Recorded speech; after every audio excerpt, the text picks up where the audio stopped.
selalu mengatakan Allah itu tidak bisa serupa dengan makhluknya. Kalau Tuhan Yesus itu kan dikatakan dia seorang manusia, betul? Ya, Yesus adalah sungguh-sungguh manusia. Dia firman Allah yang menjadi manusia, bukan manusia jadi-jadian, ya, atau manusia diserupakan, ya. Makanya mereka selalu mengklaim bahwa kalau manusia berarti bukan Tuhan, atau kadang-kadang mereka mengatakan kita mentuhankan manusia. Enggak, manusia sampai kapanpun tidak mungkin, ya, menjadi pencipta alam semesta. Tapi dia adalah Allah yang berinkarnasi menjadi manusia, ya.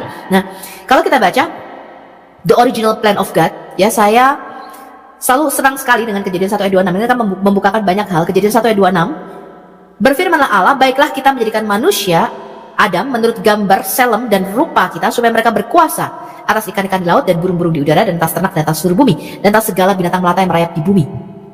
Ya, ini Allah berbicara dalam sidang ilahi. Kata kita ini bukan Trinitas, bukan Bapa, Firman dan Roh Kudus, ya, tetapi Allah bicara dalam satu sistem kerajaan yang kita sebut dengan Sot Adonai, El Edah, ya, yang mereka sebut dengan kerajaan surga, atau di dalam Alkitab disebut kerajaan dalam dimensi roh, ya, kerajaan langit, ya. Allah kita itu disebut raja surga atau raja langit, ya. Kemudian Allah berbicara nih, ya, dia mengatakan kepada Beni Elohim, anak-anak Allah yang ada di dalam dimensi roh, dia membuat patung. Kata selem, ini ada lihat kata selem ini di dalam Alkitab kita tuh artinya patung. Jadi semua kata selem di dalam Alkitab kita itu berarti patung. Tuhan mengatakan, aku mau membuat patung. Patungnya ini terbuat dari adamah. Adamah itu dari tanah. Dan dia berkata, patung ini akan aku hembuskan nafas hidup ke dalam lubang hidungnya, dan dia akan menjadi makhluk yang hidup. Dan patung ini akan aku beri nama Adam, artinya makhluk kemerah-merahan yang terbuat dari tanah, ya, atau manusia. Dan dia akan mirip dengan kita, dia akan serupa dengan kita. Dia akan menjadi imam dan raja, dan mereka akan mempunyai kekuasaan. Kata mereka, supaya mereka berkuasa, itu bahasa Inggrisnya di dalam King James Version lebih jelas. Let them have dominion, supaya mereka mempunyai daerah kekuasaan atau dominion. Ya, kata let them have dominion, itulah yang membentuk kata kingdom atau kerajaan. Jadi artinya Adam ini menjadi raja, dan Adam ini menjadi tuan atau penguasa, juga menjadi imam. Makanya dikatakan mirip dengan kita. Kita ini bukan Bapa, Putra, dan Roh Kudus. Kita ini artinya kerajaan surga. Jadi kerajaan manusia di bumi ini itu diciptakan sama Tuhan, ya, sebagai cerminan langsung dari kerajaan surga. Di Kejadian 1 ayat 1 dikatakan, pada mulanya Allah menciptakan langit dan bumi. Orang Yahudi membacanya nggak begitu. Orang Yahudi membacanya pada awalnya, pada mulanya Allah itu menciptakan suatu kerajaan di dalam dimensi roh. Dia menyebutnya kerajaan surga atau kerajaan langit di dalam Alkitab kita. Dan yang diberi otoritas, dominion dan kuasa, yang dijadikan imam dan raja di dalam kerajaan surga, di dalam Alkitab disebut Beni Elohim, anak-anak Allah, ya. Kemudian dia memperluas eksistensinya, dia mengextend, dia memperluas kerajaan surga. Dia menciptakan di dalam dimensi ketiga kita atau dimensi fisik kita, dan Allah menyebutnya sebagai kerajaan manusia. Kita lihat Daniel 4. Ini Daniel 3, ya, saya kasih tahu Anda dulu nih supaya Anda bisa membaca Alkitab dengan lebih jelas, ya. Daniel 3, ya, ini yang tadi saya katakan, kata selem itu artinya patung, teman-teman. Kisah di mana Raja Nebukadnezar itu dikatakan dia membuat selem. Selem itu artinya patung. Raja Nebukadnezar itu membuat selem yang terbuat dari emas, tingginya 60 hasta, ditempatkan dia di dataran Dura di daerah Babel. Nebukadnezar ini raja Babilonia, ya. Dan semua yang tidak menyembah patung tersebut dimasukkan ke dalam perapian yang menyala-nyala. Ini kisah mengenai Hanaya, Misael dan Asaria, Sadrak, Mesak, Abednego. Pernah dengar Pak Batu Hitam? Belum, Bu, baru. Oh, iya. Kisah mengenai Sadrak, Mesak dan Abednego di Daniel 3. Iya. Nah, Anda perlu memahami, teman-teman, kenapa, ya, saya kasih tahu Anda, ya, Alkitab kita itu ditulis di dalam konteks kerajaan atau kingdom. Alkitab kita itu menggunakan suatu yang saya sebut bahasa kerajaan atau royal language. Saya menyebutnya bahasa kerajaan. Ketika saya mengajarkan mengenai kingdom ini di dalam Alkitab kita, ya, ketika saya mempelajari mengenai sistem kerajaan di dalam Alkitab kita, dan saya menyimpulkan bahwa Alkitab ini ditulis dalam satu bahasa yang saya sebut dengan bahasa kerajaan. Salah satu anak pendeta di sini yang sekolah Alkitab Bible Study, dia mengatakan benar sekali, karena dia masuk ke Bible Study dan yang mengajar seorang profesor, dan profesor itu di dalam pembukaan pengajaran Alkitabnya, dia berkata bahwa Alkitab ini ditulis dalam konteks kerajaan dan menggunakan yang disebut dengan bahasa kerajaan. Loh, saya kaget, kok sama dengan kesimpulan saya gitu loh. Padahal saya belum masuk ke Bible, saya hanya belajar mengenai Alkitab ini. Nah, saya kasih tahu Anda, ya, pada zaman raja-raja, terutama Raja Nebukadnezar ini, Raja Babilonia, atau pada yang kita sebut dengan Ancient Near East, yaitu kerajaan timur dekat purba, ya, termasuk Israel kuno, Yahudi kuno, ya. Seorang raja, kalau dia wilayah kerajaan itu sangat luas, ya, biasanya raja itu adanya di ibu kota, teman-teman. Jadi tinggalnya di ibu kota. Kemudian kalau dia menjajah daerah lain, dia memperluas koloni daerah jajahannya, dia itu akan membuat patung, dia akan membuat selem yang mirip dengan dirinya dan mirip dengan dewa yang dia sembah. Jadi patungnya itu juga adalah dewanya, yaitu adalah patung dirinya, tapi juga adalah patung Allah atau patung dewanya yang dia sembah. Dia akan menempatkan selem atau sebuah patung di daerah jajahannya ini. Dan patung yang mirip dengan rajanya ini, karena dia nggak ada di situ, ya, dia di kantor pusat di daerah ibu kota, maka semua orang harus sujud hormat kepada patung yang merupakan representatif atau perwakilan daripada dirinya, karena dia tidak ada di daerah itu. Dan barang siapa merusak patung ini, tidak hormat pada patung ini, ya, itu hukumnya mati, teman-teman. Sama saja melawan raja dan sistem kerajaannya. Makanya Raja Nebukadnezar mengerahkan bahwa semua penduduk di dalam wilayah kerajaannya, kalau Anda baca kisah Daniel 3, ya, semua penduduk di dalam wilayah itu harus sujud menyembah kepada patung emas atau selem yang dibuat oleh Raja Nebukadnezar. Dan barang siapa yang tidak menyembah, itu akan dimasukkan ke dalam perapian. Anda tahu kenapa kisah ini ada di dalam Alkitab kita? Ketika Allah berkata bahwa dia akan memperluas, dia bicara dalam satu sidang ilahi para malaikat, para Beni Elohim atau anak-anak Allah. Dia mengatakan, aku akan memperluas kerajaan kita di bumi, dan yang akan aku berikan otoritas atau kuasa di bumi adalah Bani Adam. Nanti kita baca Daniel 4. Adalah manusia yang aku akan buat dari tanah, ya, dan dia akan menjadi seperti kita. Artinya dia akan mempunyai satu sistem kerajaan, ya, dia akan mempunyai suatu hukum kerajaan. Kerajaan sorga dan kerajaan bumi ini harus tunduk terhadap yang disebut dengan Raja Sorga atau Raja Langit. Allah kita itu disebut Raja Langit atau Raja Sorga, ya. Ketika dia mengatakan aku akan memperluas kerajaan sorga di dalam dimensi fisik, ya, dia membuat selem. Adam ini dijadikan selem atau perwakilannya di bumi, dan segala sesuatu ditundukkan di bawah kaki manusia atau di bawah kaki Adam. Barang siapa yang tidak sujud menyembah kepada Adam, itu hukumannya mati, teman-teman. Makanya ketika Yesus itu turun, ya, kenapa ketika Yesus itu turun ke dalam kerajaan Bani Adam, dia itu harus menjadi manusia, karena karena daerah otoritas di bumi itu diberikan hanya kepada manusia, yaitu yang mempunyai tubuh tanah liat. Barang siapa tidak mempunyai tubuh jasmani, dia ilegal, dia tidak bisa berada di bumi. Begitu Anda mati, roh Anda terlepas dari jasadmu, kamu tidak lagi mempunyai tubuh tanah liat, kamu tidak lagi berkuasa di bumi, teman-teman. Kamu ilegal, kamu menjadi makhluk spirit, kamu menjadi hantu, ya. Jadi Tuhan itu menempatkan patungnya, yang kemudian patung atau selem, yang kemudian dia beri nafas hidup. Jadi roh kita itu disebut nafas Allah, ya, bukan ciptaan. Roh kita itu tidak diciptakan. Roh kita itu dibentuk, diasah dan diyatsar, dijadikan dan dibentuk, bukan dibara, bukan diciptakan. Roh manusia itu bukan ciptaan, ya. Roh manusia itu merupakan hembusan nafas Allah, ya. Nah, dia membuat patung dan dia tempatkan di bumi ini.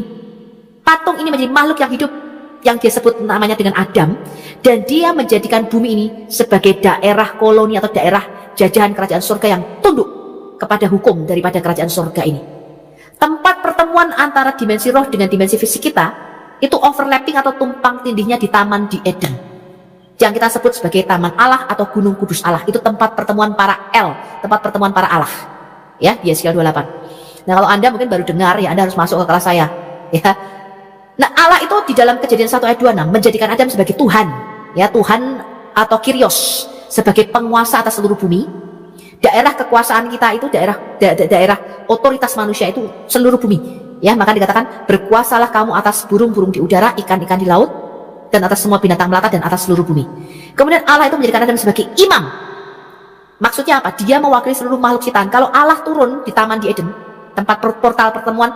Jadi Taman di Eden itu yang disebut taman dan juga sebuah gunung yang merupakan portal pertemuan antara dimensi roh dengan dimensinya kita, ya. Kalau Allah turun di Taman di Eden, dia bertemu dengan Adam, dia itu tidak datang kepada monyet, kambing, embek, ya. Dia langsung ketemu Adam sebagai imam, perwakilan dari seluruh makhluk ciptaannya. Dia akan tanya kepada Adam, "Adam, ngapain aja kamu hari ini?" Ya, monyet lagi ngapain tadi? Adam bilang, "Oh, Dogi sudah aku kasih makan Tuhan, aku tadi main-main sama si." Salam semuanya, sahabat-sahabat terkasih. Berjumpa lagi dengan saya.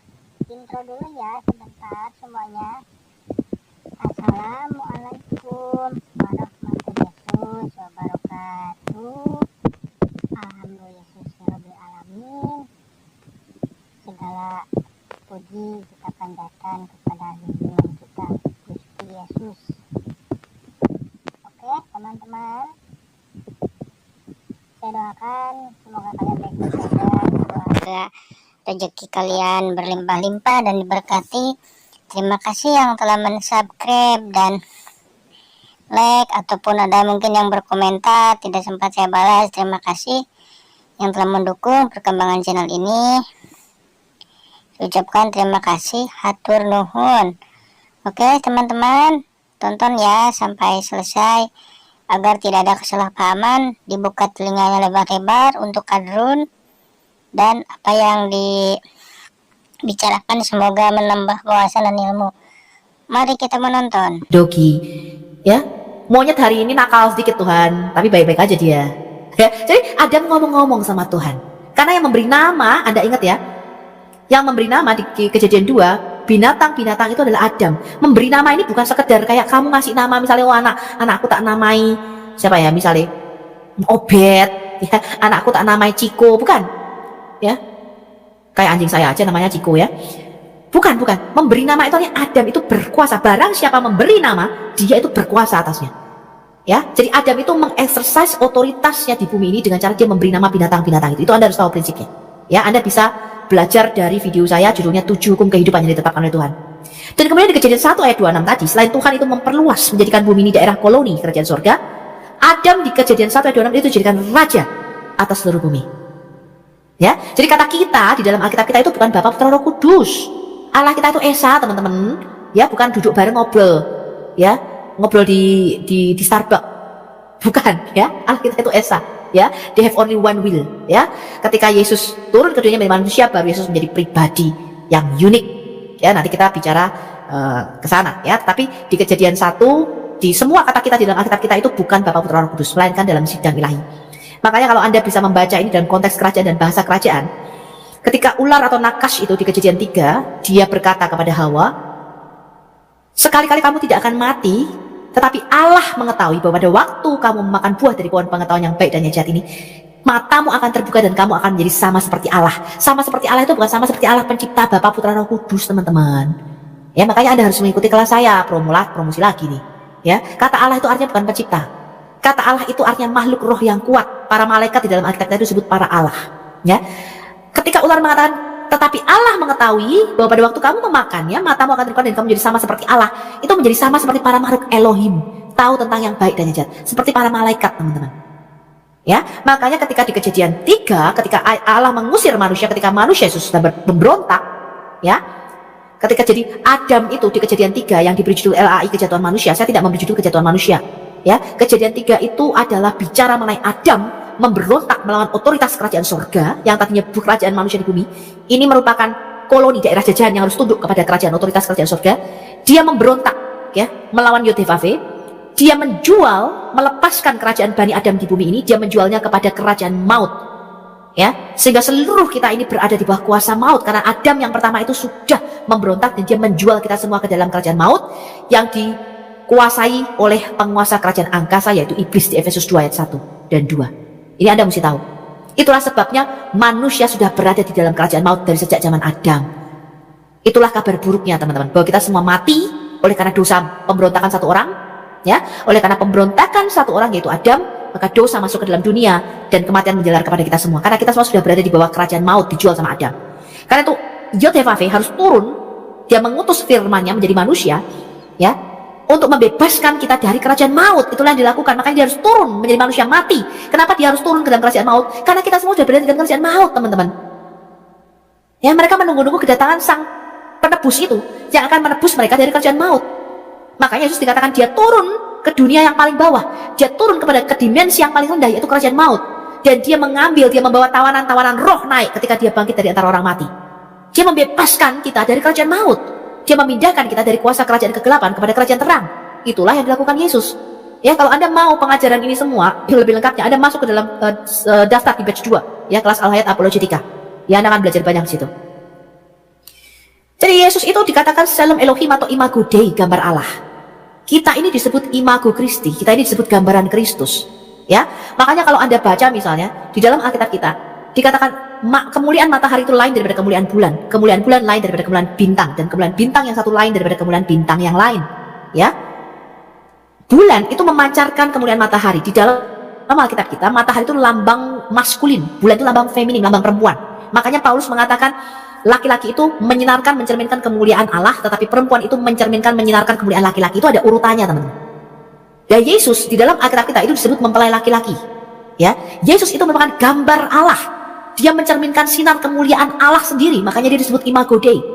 Nah, kita gereja itu disebut mempelai perempuan. Ya, dalam lambangnya adalah simbolnya adalah bulan. Bulan itu tidak punya sinar sendiri, dia mencerminkan kemuliaan matahari. Ya, itu adalah gambaran di dalam Alkitab kita bahwa gereja ini mencerminkan kemuliaan Kristus. Di dalam diri kita ini memancarkan kemuliaan Kristus. Makanya dikatakan wanita itu tunduk kepada laki-laki, wanita itu mencerminkan kemuliaan laki-laki. Ini ada urutannya, teman-teman. Ini Anda mesti ngerti ini. Ya, jadi yang disebut Imago Dei atau gambar Allah adalah Kristus. Ya, dan yang disebut Imago Christi adalah gerejanya. Yesus itu di dalam Alkitab kita disebut mempelai laki-laki, yang lambangnya adalah matahari. Dia mencerminkan kemuliaan Allah. Anda tidak bisa melihat wujudnya matahari aslinya, tuh Anda tidak bisa lihat. Begitu juga dengan Allah yang adalah roh. Dikatakan Allah yang adalah roh, yang disebut Bapa di dalam Alkitab kita itu tidak kelihatan. Anda tidak bisa lihat. Ya, yang Anda lihat itu Yesus. Ya, Sang Firman. Yesus itu merupakan gambar Allah. Dia mencerminkan kemuliaan Allah. Dia adalah gambar dan wujud Allah yang kelihatan, yang bisa kita lihat. Nah, gereja itu disebut mempelai perempuan dan kita mencerminkan kemuliaan Kristus. Ya, ini Anda mesti ngerti. Nah, ini Anda juga bisa lihat di dalam video saya mengenai Yesus adalah Allah yang zuhir daripada Allah yang batin. Ini merupakan eksegesis daripada Kolose 1 ayat 15 sampai dengan 16 dan Quran surah 57 ayat 3. Di dalam Sang Firman inilah, di dalam Yesuslah, alam semesta ini diciptakan. Baik yang ada di dalam dimensi roh, artinya kerajaan surga tadi yang dihuni oleh para malaikat, para makhluk roh yang disebut anak-anak Allah di dalam Alkitab kita, yaitu dimensi roh yang tidak kelihatan, maupun yang ada di dimensi fisik yang kelihatan, yaitu kerajaan manusia, Tuhan menyebutnya. Nah, Muslim itu gagal memahami rencana Allah ini, teman-teman. Sehingga mereka tuh nggak tahu bahwa kita ini diciptakan menurut selema gambar dan rupa para Elohim, rupa Allah, ya, yaitu anaknya sendiri, Yesus Kristus Tuhan kita. Nah, sekarang kalau kita lihat, tadi kita sudah melihat original plan, rencana Allah yang besar, ya, di dalam Kejadian 1 ayat 26. Sekarang kita melihat rencana Allah SBT untuk manusia. Itu beda, teman-teman. Di dalam Quran, mereka tidak percaya bahwa kita ini mencerminkan kerajaan sorga, bahwa kita ini dijadikan menurut gambar dan rupa Allah. Katanya, di dalam Quran surat Ad-Dariyat, surat 51 ayat 5, surah 51 ayat 56, Allah mereka itu mengatakan begini, dan aku tidak menciptakan jin dan manusia kecuali supaya mereka menyembah kepadaku. Jadi Muslim itu tidak tahu bahwa mereka itu mempunyai otoritas posisi sebagai Tuhan, Kyrios atas bumi ini, sebagai imam dan sebagai raja. Ya, makanya ketika Adam kehilangan kuasa, status ini, ya, Adam menghilangkan status kita sebagai imam, raja, dia menjual seluruh Bani Adam ini ke dalam kerajaan maut, ya, dalam kerajaan maut. Yesus datang sebagai Raja Mesias, sebagai manusia yang merebut kembali. Makanya kalau Anda baca Matius 4 dan Lukas 4, pencobaan Yesus oleh iblis, itu bicara Yesus sebagai Raja Mesias yang merebut kembali sebagai manusia, yang sungguh-sungguh manusia. Dia merebut kembali kerajaan Bani Adam ini yang sudah diserahkan kepada iblis. Kalau Anda baca, iblis mengatakan, jikalau kamu anak Allah, sujudlah kamu menyembah kepadaku. Dan dia memperlihatkan semua kerajaan manusia di bumi ini dengan segala kemegahannya. Itu pencobaan ketiga. Dan iblis mengatakan, kalau kamu sujud menyembah kepadaku, ya, maka aku akan memberikan semua kerajaan manusia ini kepadamu. Sebab mereka sudah diberikan kepadaku dengan cuma-cuma. Kapan kerajaan Bani Adam atau kerajaan manusia ini diberikan kepada iblis di Matius 4 dan Lukas 4? Sejak Adam yang pertama. Adam yang pertama sudah menjual kita ke dalam kerajaan maut, teman-teman. Makanya dikatakan tidak seorang pun bisa lepas dari kerajaan maut. Karena untuk kita bebas dari kerajaan maut itu harus orang yang tidak punya dosa. Ingat, Tuhan menetapkan satu hukum, yaitu upah dosa ialah kematian atau maut. Begitu kita berdosa, kita masuk dalam kerajaan maut. Untuk membebaskan kita dari kerajaan maut itu harus orang yang tidak punya hutang, tidak punya dosa. Tetapi Alkitab mengatakan semua manusia telah berbuat dosa dan kita semua telah kehilangan kemuliaan Allah, sehingga tidak satu pun benih atau sperma atau keturunan daripada Adam yang mampu membebaskan Bani Adam atau kerajaan manusia ini dari kerajaan maut, teman-teman. Itulah sebabnya Yesus tidak lahir dari benih manusia. Ya, dia tidak lahir dari air mani najis. Ya, Quran surah 32 ayat 7 dan 8, surat As-Sajdah di dalam Quran. Dia harus tidak boleh lahir dari benih manusia. Dia harus tidak mempunyai dosa asal. Itulah sebabnya dia lahir dari seorang perawan Maria. Dialah Firman yang turun menjadi manusia. Itu ada reason, ada alasannya kenapa dia nggak boleh lahir dari hasil hubungan biologis laki-laki dan perempuan, teman-teman. Karena dia tidak boleh mempunyai dosa asal yang sudah dibawa dari sejak zaman Adam, yang sudah diturunkan kepada kita. Ya, itulah sebabnya diputus kutuk ini, kutuk keturunan ini. Ya, sehingga Allah mengintervensi kerajaan manusia ini. Ya, Firman Allah ini nuzul menjadi manusia. Dia tidak mempunyai dosa asal karena dia tidak lahir dari benih Adam. Dia tidak lahir dari hubungan sperma. Ya, Itulah sebabnya dikatakan Yesus ini suci, kudus, tidak berdosa, dia disebut anak Allah yang maha tinggi. Dan dia merebut kembali kerajaan manusia ini di mana? Di Matius 4 dan Lukas 4. Dia menang secara de jure. Secara de facto-nya dia menang ketika dia disalibkan. Ya, dia benar-benar melunasi hutang dosa kita. Makanya Paulus mengatakan bersamaan dengan kematian Yesus di atas kayu salib, maka dipakukannya, dilunaskannya surat hutang kita. Jadi dosa di dalam Alkitab itu sama dengan hutang, teman-teman. Nah, konsep kerajaan ini itu merupakan dasar dari kitab Kejadian sampai Wahyu. Saya akan tunjukkan kepada Anda kalau Anda masuk di dalam pengajaran Bible Study Al-Hayat Indonesia. Dari Kejadian sampai Wahyu itu bicaranya cuma satu, konsep kerajaan dan bagaimana mengembalikan kerajaan manusia ini lepas daripada kerajaan maut. Maka Yesus mengatakan di dalam doa Bapa kami yang ada di surga, kata Yesus, kalau kamu berdoa, berdoalah seperti ini, dikuduskanlah namamu, datanglah kerajaanmu, dan jadilah kehendakmu di bumi. Jadi Yesus itu menyatukan kembali dimensi roh kerajaan surga untuk turun di bumi, supaya otoritas kerajaan surga itu kembali memerintah di bumi kita, teman-teman. Ngerti ya ini ya? Makanya nanti di Wahyu 21 ya, di langit yang baru dan bumi yang baru, Tuhan Yesus sekali lagi menyatukan dimensi roh. Dikatakan Yerusalem baru itu turun ke bumi. Dia menyatukan dimensi roh dan dimensi fisik kita. Dan dikatakan sekali lagi Allah bertahta atau bertabernakel, berkemah di tengah-tengah umatnya. Itu semua ada artinya. Jadi Kejadian sampai Wahyu ini hanya bicara konsep kerajaan. Ini yang tidak diketahui Muslim, teman-teman. Karena Muslim itu cuma hambanya Allah. Mereka taunya cuma menjedut-jedutkan jidatnya 5 kali di lantai. Jangan terlalu sering ya teman-teman. Mana tahu dia Bu yang Muslim kayak gini. Iya, padahal kalau kita baca Alkitab jelas kan Pak yang saya katakan tadi. Iya, jelas. Iya, Yesus selalu bicara khotbahnya tentang Injil Kerajaan Surga. Ya. Kerajaan, dia bicara mengenai kingdom, kerajaan. Makanya ini sangat penting sekali Pak. Di Kisah Rasul 1 ayat 3, Yesus setelah bangkit dari antara orang mati selama 40 hari berturut-turut, dia berulang-ulang kali menampakkan diri kepada para muridnya, dan dia khotbahnya cuma satu tema, The Kingdom of God, Basilia Telos. Khotbahnya tentang kerajaan Allah. Berarti sangat penting. Bukan tentang agama Pak. Yesus tidak datang membawa agama Kristen, apalagi agama Islam. Yesus datang membawa kerajaan. Dia memulihkan lagi. Makanya ketika malaikat Gabriel datang kepada Maria, ingat apa perkataan kata malaikat Gabriel? Yesus akan datang membawa agama Kristen? No. Dikatakan dia akan menjadi Raja Mesias. Dia akan duduk di atas tahta Daud, betul? Dan dia akan memerintah atas kaum keturunan Yakub sampai selama-lamanya, dan kerajaannya kekal. Dia bicara kerajaan Pak, nggak bicara agama Alkitab kita. Iya, betul. Lah Muslim nggak tahu ini, ngertinya cuma aku tidak menjadikan jin dan manusia kecuali untuk menyembahku. Kalau Anda tidak percaya, tanya Muslim. Saya berdebat di TikTok, mereka taunya cuma ini. Kalau saya tanya tujuan hidupmu itu apa, atau saya tanya, kenapa Tuhan menciptakan kamu? Ya ini, tidaklah aku menjadikan jin dan manusia kecuali untuk menyembah kepadaku. Tetapi Alkitab tidak mengatakan demikian. Makanya tujuan mereka itu surga, betul? Iya, betul. Kalau Anda tanya Muslim, ya saya kasih ada 1 miliar kalau jawabannya selain ini. Tujuan kita Bu adalah ke Jannah, di mana di bawahnya ada sungai-sungai mengalir, ada bidadari-bidadari berdada montok, bervagina rapat yang bertele-telekan di depan, betul? Tujuan mereka ke sana? Ada sungai arak dan sungai susu. Loh, kalau kamu tidak percaya tanya Muslim. Saya kasih kamu 1 miliar kalau jawabannya bukan ini. Tetapi Alkitab mengatakan tidaklah demikian, itu tujuan agama. Agama itu tujuannya ke surga. Tetapi Alkitab mengatakan tujuan kita itu memerintah di bumi. Kalau Anda tidak baca Wahyu 5 ayat 10. Baca Wahyu 21. Baca Wahyu 19. Tujuan alam menciptakan manusia itu di bumi, teman-teman. Kamu tuh nanti nggak di surga. Surga itu sementara. Kamu akan dikembalikan lagi ke bumi yang baru, betul? Iya, betul. Kita ini memerintah di bumi, bukan di surga. Ya, itu yang Muslim tidak tahu. Saya lanjutkan ya. Kalau Anda pengen tahunya lebih jelas, masuk ke kelas Al-Hayat ya. Oke, nah, Muslim itu tidak tahu yang namanya konsep kerajaan. Tetapi lucunya, ya, ini ada 4 ayat di dalam Quran. Quran surah 2 ayat 34, surah 17 ayat 61, surah 18 ayat 50, surah 20 ayat 116. Kalau saya tanya sama Muslim, ya, dikatakan ketika kami berfirman kepada para malaikat kami, ini katanya si Allah, saya nggak tahu juga kami ini siapa, rombongan, ya. Ketika katanya si kami ini menciptakan Adam, si kami ini berkata kepada para malaikat, sujudlah kamu kepada Adam. Disuruh sujud kepada manusia, teman-teman, para malaikat. Lalu maka sujudlah mereka kecuali iblis. Lah malah iki sing rak sujud iki malah diusir dari sorga.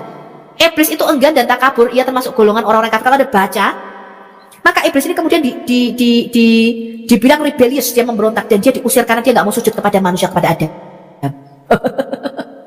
Jadi kalian tuh mengatakan manusia kok disembah, betul? Anda sering dengar itu enggak? Iya, sering. Kristen menyembah manusia, betul?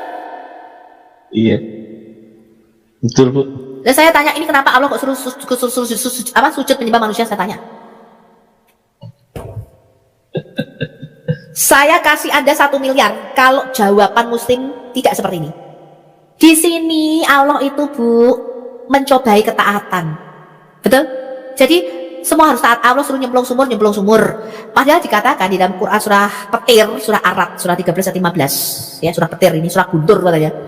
Hanya kepada Allah lah sujud. Loh, ini kontradiksi nggak, Pak? Dikatakan hanya kepada Allah lah sujud. Ini ada yang lain yang masuk nggak sih? Saya lihat dulu. Oh, ada yang lain. Oh, ada si Ente. Pak Ente ini Muslim apa Kristen apa Pak? Selamat datang Pak Ente atau Bu Ente. Buka mic, Pak. Ke mic-nya, Pak. Pak atau Bu ini? Gak tahu juga ini Pak apa Bu ya. Iya, boleh nanya nggak? Belum selesai kok nanya. Mau nanya apa? Yang seputar saya sudah jelaskan apa belum? Iya, yang menciptakan langit dan bumi itu siapa? Sebentar. Bapak ini Muslim apa Kristen apa? Jelas dulu. Muslim. Ya, Muslim dong. Wow. Ya dengerin dulu. Oke, sekarang kalau Bapak Muslim, saya tanya sama sampean. Nih, saya tanya ya, saya share screen nih. Mengapa di dalam Quranmu dikatakan Quran surah 2 ayat 34? Anda bisa lihat share screen saya nggak? Iya. Quran surah 2 ayat 34, surah 17 ayat 61, surah 18 ayat 50, Quran surah 12 ayat 116. Kenapa? Ini kami ini siapa Pak di sini, Pak? Kami itu siapa? Kami. Iya, Tuhan dong. Oh, Tuhanmu kasih kami. Ya. Tuhanmu yang adalah si kami ini berkata kepada para malaikat, suruh sujud kepada manusia. Saya tanya kepada sampean, kenapa Allahmu di 4 ayat ini menyuruh para malaikat sujud kepada manusia, sedangkan di surah 13 ayat 15 dikatakan hanya kepada Allah lah sujud segala apa yang di langit dan di bumi, baik dengan kemauan sendiri ataupun terpaksa. Loh, ini kan lucu, kontradiksi kan ini. Dan di surah An-Najm ayat 62 dikatakan maka bersujudlah kepada Allah dan sembahlah Dia. Jadi sujud itu hanya kepada Allah, Pak, baik dipaksa maupun dengan kemauan sendiri. Itu kan sujud kepada Adamnya bukan dalam konteks menyembah itu. Sujud kepada Adam itu bukan dalam konteks penyembahan. Loh, menyembah itu selalu sujud, Pak. Di dalam bahasa dari Ibrani. aturan dari mana itu? Aturan mana? Bahasanya.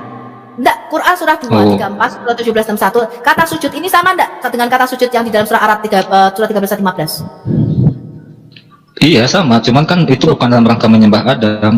Enggak, saya enggak bicara menyembah Adam, Pak. Saya tanya, di sini itu bahkan di dalam tafsiran para imamu ya, iblis ini tauhid loh, Pak.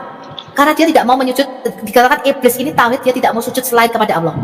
Loh, iblis ini muslim yang taat, tapi diusir sama Allah. Kata siapa? Loh, kata tafsirmu, kamu pernah baca buku tafsir nggak? Oh, kata tafsir. Iya, tafsir siapa itu? Tafsir siapa? Banyak, Pak. Al-Jalalain, Ibn Katsir, Bapak baca. Bapak baca tafsirnya dulu. Iblis ini justru tauhid karena dia tidak mau menyembah kepada manusia. Pak, ini dijawab sedikit, Pak. Udah pernah ngobrol dengan yang tafsirnya. Loh, Anda ini Edan apa Edan? Saya tanya yang nulis tafsir Al-Jalalain itu tahun berapa? Ya saya tanya. Ibn Katsir hidup tahun berapa, Pak? Ya, mana ada penafsir yang mengatakan iblis tauhid, gimana sih ya? Loh, Bapak gak percaya? Bapak buka websitenya NU kalau Bapak gak percaya.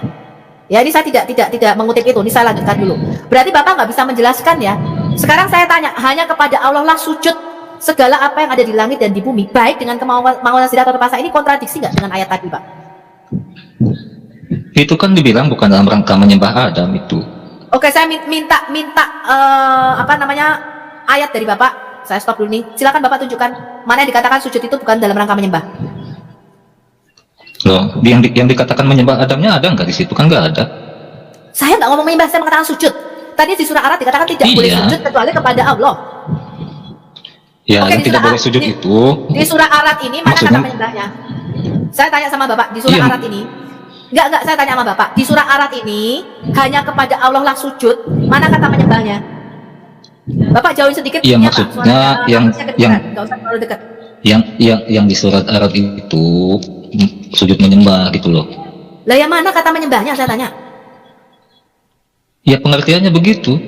Loh Bapak kok nafsirkan sendiri? Bapak kok bisa menafsirkan sendiri? Loh, iya toh, mana kata menyembahnya? Saya tantang Anda, mana kata menyembahnya di sini? Bapak tadi kan Tadi di awal. mengatakan, enggak, Bapak mengatakan di sini bukan menyembah Bu, tapi sujud. Saya tanya di sini tidak ada kata menyembah, kata sujud. Sekarang saya tanya di surah Arad ini mana kata menyembahnya? Iya, itu di tafsirnya begitu pengertiannya. Ya coba sekarang tunjukkan tafsirnya, silakan. Bapak share screen, tunjukkan tafsirnya. Enggak, tapi kan di awal itu aku yang mau nanya tadi kan, kok aku yang ditanya gitu loh. Loh, lah kamu mengatakan sujud tadi menyembah, berarti kan kamu menafsirkan sendiri. Kata sujudnya sama, ya di surah Arad tadi tidak boleh sujud selain kepada Allah, baik dengan terpaksa maupun dengan kemauan sendiri. Tetapi di 4 ayat tadi dikatakan Allahmu mengatakan para malaikat sujud menyembah kepada si siapa namanya? Adam. Itu kan kontradiksi. Iya, Udahlah, makanya kan harus udahlah, dibedakan. kamu nggak bisa jawab, kamu nggak bisa jawab. Udahlah, kita lanjutin. Materiku masih banyak. Mas langsung jawab, weo. Lah terus pertanyaanku gimana? Loh, aku ini belum buka pertanyaan, saya belum selesai materinya. Loh, Ya? jadi ketakutan ditanya gitu ya? Ketakutan. Kalau ketakutan saya seperti Ahmad Kainaman dan seperti apa polemikus muslim lain, Pak. Saya nggak kasih link kalau ketakutan. Ya? Ya, terus nanya kapan? Loh, kamu nanya harus sesuai dengan materi yang saya bawakan. Ini bukan sesi nanya bro, ini nyimak dulu materinya. Aduh, Iya, gimana sih itu? aku nanya pencipta langit dan bumi siapa? Kan sesuai itu. Pencipta langit dan bumi itu Allah Israel, Pak, bukan Allah negeri Mekah, bukan Allahmu yang pasti. Ya. Oke, sekarang saya Ya, terus tanya siapa? sama saya lanjutkan ya, materi saya masih banyak nih. Ya, nanti kalau saya tanya kamu baru kamu jawab. Di dalam Ibrani 1 ayat 5 sampai 6, Alkitab mengatakan karena kepada siapakah di antara para malaikat, para theos, para Allah itu pernah dia katakan, anakku engkau telah kuperanakan pada hari ini. Dan aku akan menjadi bapaknya dan ia akan menjadi anakku. Ya, referensi ayatnya ada semua di sini. Dan ketika dia, Bapa membawa pula anaknya yang sulung ke dalam dunia, artinya ketika Yesus atau Sang Firman itu menjadi manusia, justru di dalam kemanusiaannya teman-teman, semua malaikat Allah itu harus menyembah kepada dia. Ya, ini ada di dalam Ulangan 32 ayat 43 versi Septuaginta LXX. Jadi Anda harus baca manuskrip kita, kodeks kita yang Septuaginta punya. Ya, karena yang Anda pakai sekarang ini dari LAI itu adalah versi daripada Masoretic Text. Ya. Saya lanjutkan dulu nih. Di dalam hadis yang sahih dan otentik, Muhammad itu berkata Allah menciptakan Adam dalam gambarnya sendiri. Ya, ini ada di dalam Mustad Ahmad, Mustad Abu Hurairah, itu saya sudah kasih ya. Referensinya Anda bisa screenshot, Anda bisa cari. Ya, di dalam Sahih Al-Bukhari. Ya, dikatakan gini nih. Abdullah bin Ahmad berkata, ayahku Ahmad bin Hambal dan tinggi Adam ini 60 hasta, 30 meter, kira-kira 27,5 meter. Dalam Quran itu Adam itu raksasa ya teman-teman ya, tapi tidak di dalam Alkitab. Tetapi aku tidak yakin apakah dia meriwayatkannya kepada kami atau tidak. Tambahan ini juga ditemukan dalam Sahih Al-Bukhari volume 8 buku 74 nomor 246. Abu Hurairah melaporkan, Muhammad ini berkata, Allah itu menciptakan Adam menurut gambarnya sendiri. Jadi menurut rupanya Allah. Tingginya 60 hasta. Dengan kata lain, baik Allah maupun Adam itu kira-kira tingginya 27,5 meter menurut Muhammad. Ya. Ini lihat ini. Ini adalah website daripada Muslim. Ini bukan websitenya Kristen ya. Dari Abu Hurairah. Dia berkata Allah Azza wa Jalla menciptakan Adam dalam bentuknya tingginya 60 hasta. Ini ada di hadis riwayat Bukhari 6227, hadis Muslim nomor 2841. Kemudian di hadis Sahih Muslim dikatakan jika bentuknya itu maksudnya bentuk kehendaknya maksudnya. Saya bayar kamu 1 miliar kalau Iya. bentuknya bentuk kehendaknya. Kamu bisa bahasa Arab nggak? Oke, saya tantang kamu baca bahasa Arabnya nih Pak. Baca Pak. Ini baca Pak bahasa Arabnya nih Pak. Baca. Terus Bu Sofi bisa gitu emang? Arabnya. Loh, saya bukan Muslim. Allah saya Kamu itu, bisa? Allah saya Bro, kamu itu, ya tidak hanya bisa bicara bahasa Arab Pak. Tuhan bicara sama saya itu pakai bahasa Indonesia. Ya, sekarang saya tanya kamu baca Iya. bahasa Arabnya nih Pak. Enggak. Saya tantang Anda kan menafsirkan sendiri. Baca nih Pak bahasa Arabnya, baca. Baca nih tuh, bahasa Kok Arab. menafsirkan sendiri? Bentuknya Enggak, itu yang saya maksudnya tantang Anda bentuk yang baca bahasa Arabnya. dikehendakinya. Bapak bisa bahasa Arabnya enggak? Baca Pak bahasa Arabnya. Yang mana? Loh, ini yang di atas nih, baca. Bentar ya, aku gedein dulu.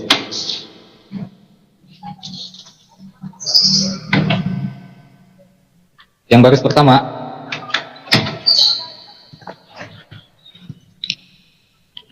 Baca. Halo? Ya, yang garis-garis Iya bentar, pertama. cara gedeinnya gimana ini? Aduh, kelamaan kamu, udahlah. Iya, saya bacakan dari hadis riwayat Muslim. Dikatakan jika kalian saling berkelahi dengan saudaranya, maka jangan pukul wajahnya, kata Nabi Muhammad nih, kata Nabimu nih. Karena Allah itu menciptakan Adam dalam bentuknya. Jangan pukul wajahnya, karena Adam itu diciptakan menurut rupanya Allah. Ini ada di hadis riwayat Muslim nomor 2612. Di mana ada kata rupa di situ? Kemudian- Ada tidak kata rupa di situ? Loh iya, ini yang menerjemahkan bukan saya, yang menerjemahkan orang Muslim. Memang bentuknya Iya. ini sama dengan rupanya. Loh beda dong. Ada tidak kata rupa di situ? Jangan ngeyel sama yang menerjemahkan orang Muslim sendiri. Ya. Loh. Sekarang Aku saya tanya kamu. Nyak di situ kehendaknya. Kenapa si Momo? Saya tanya kamu. Kenapa si Momo mengatakan kalau kamu berkelahi jangan pukul wajahnya? Karena Adam itu diciptakan menurut bentuknya. Coba kamu Nah, jelaskan bentuknya sama saya. di situ pengertiannya apa? Pengertian bentuknya di situ apa? Ya rupanya Allah.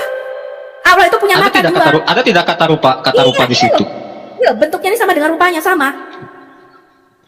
Loh, jangan disama-samain dong. Kan nggak ada kata rupa di situ.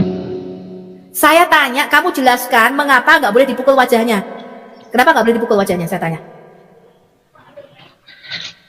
Iya nggak boleh itu ya. Nggak boleh lah. Masa boleh?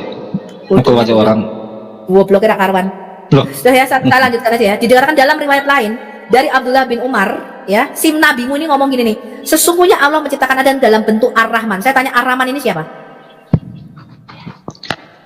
iya pengertiannya di situ apa? Kok pengertian situ apa? Lo jelas ini tuh ulama-ulama sunnimu mengatakan bahwa Allah itu memang punya wajah.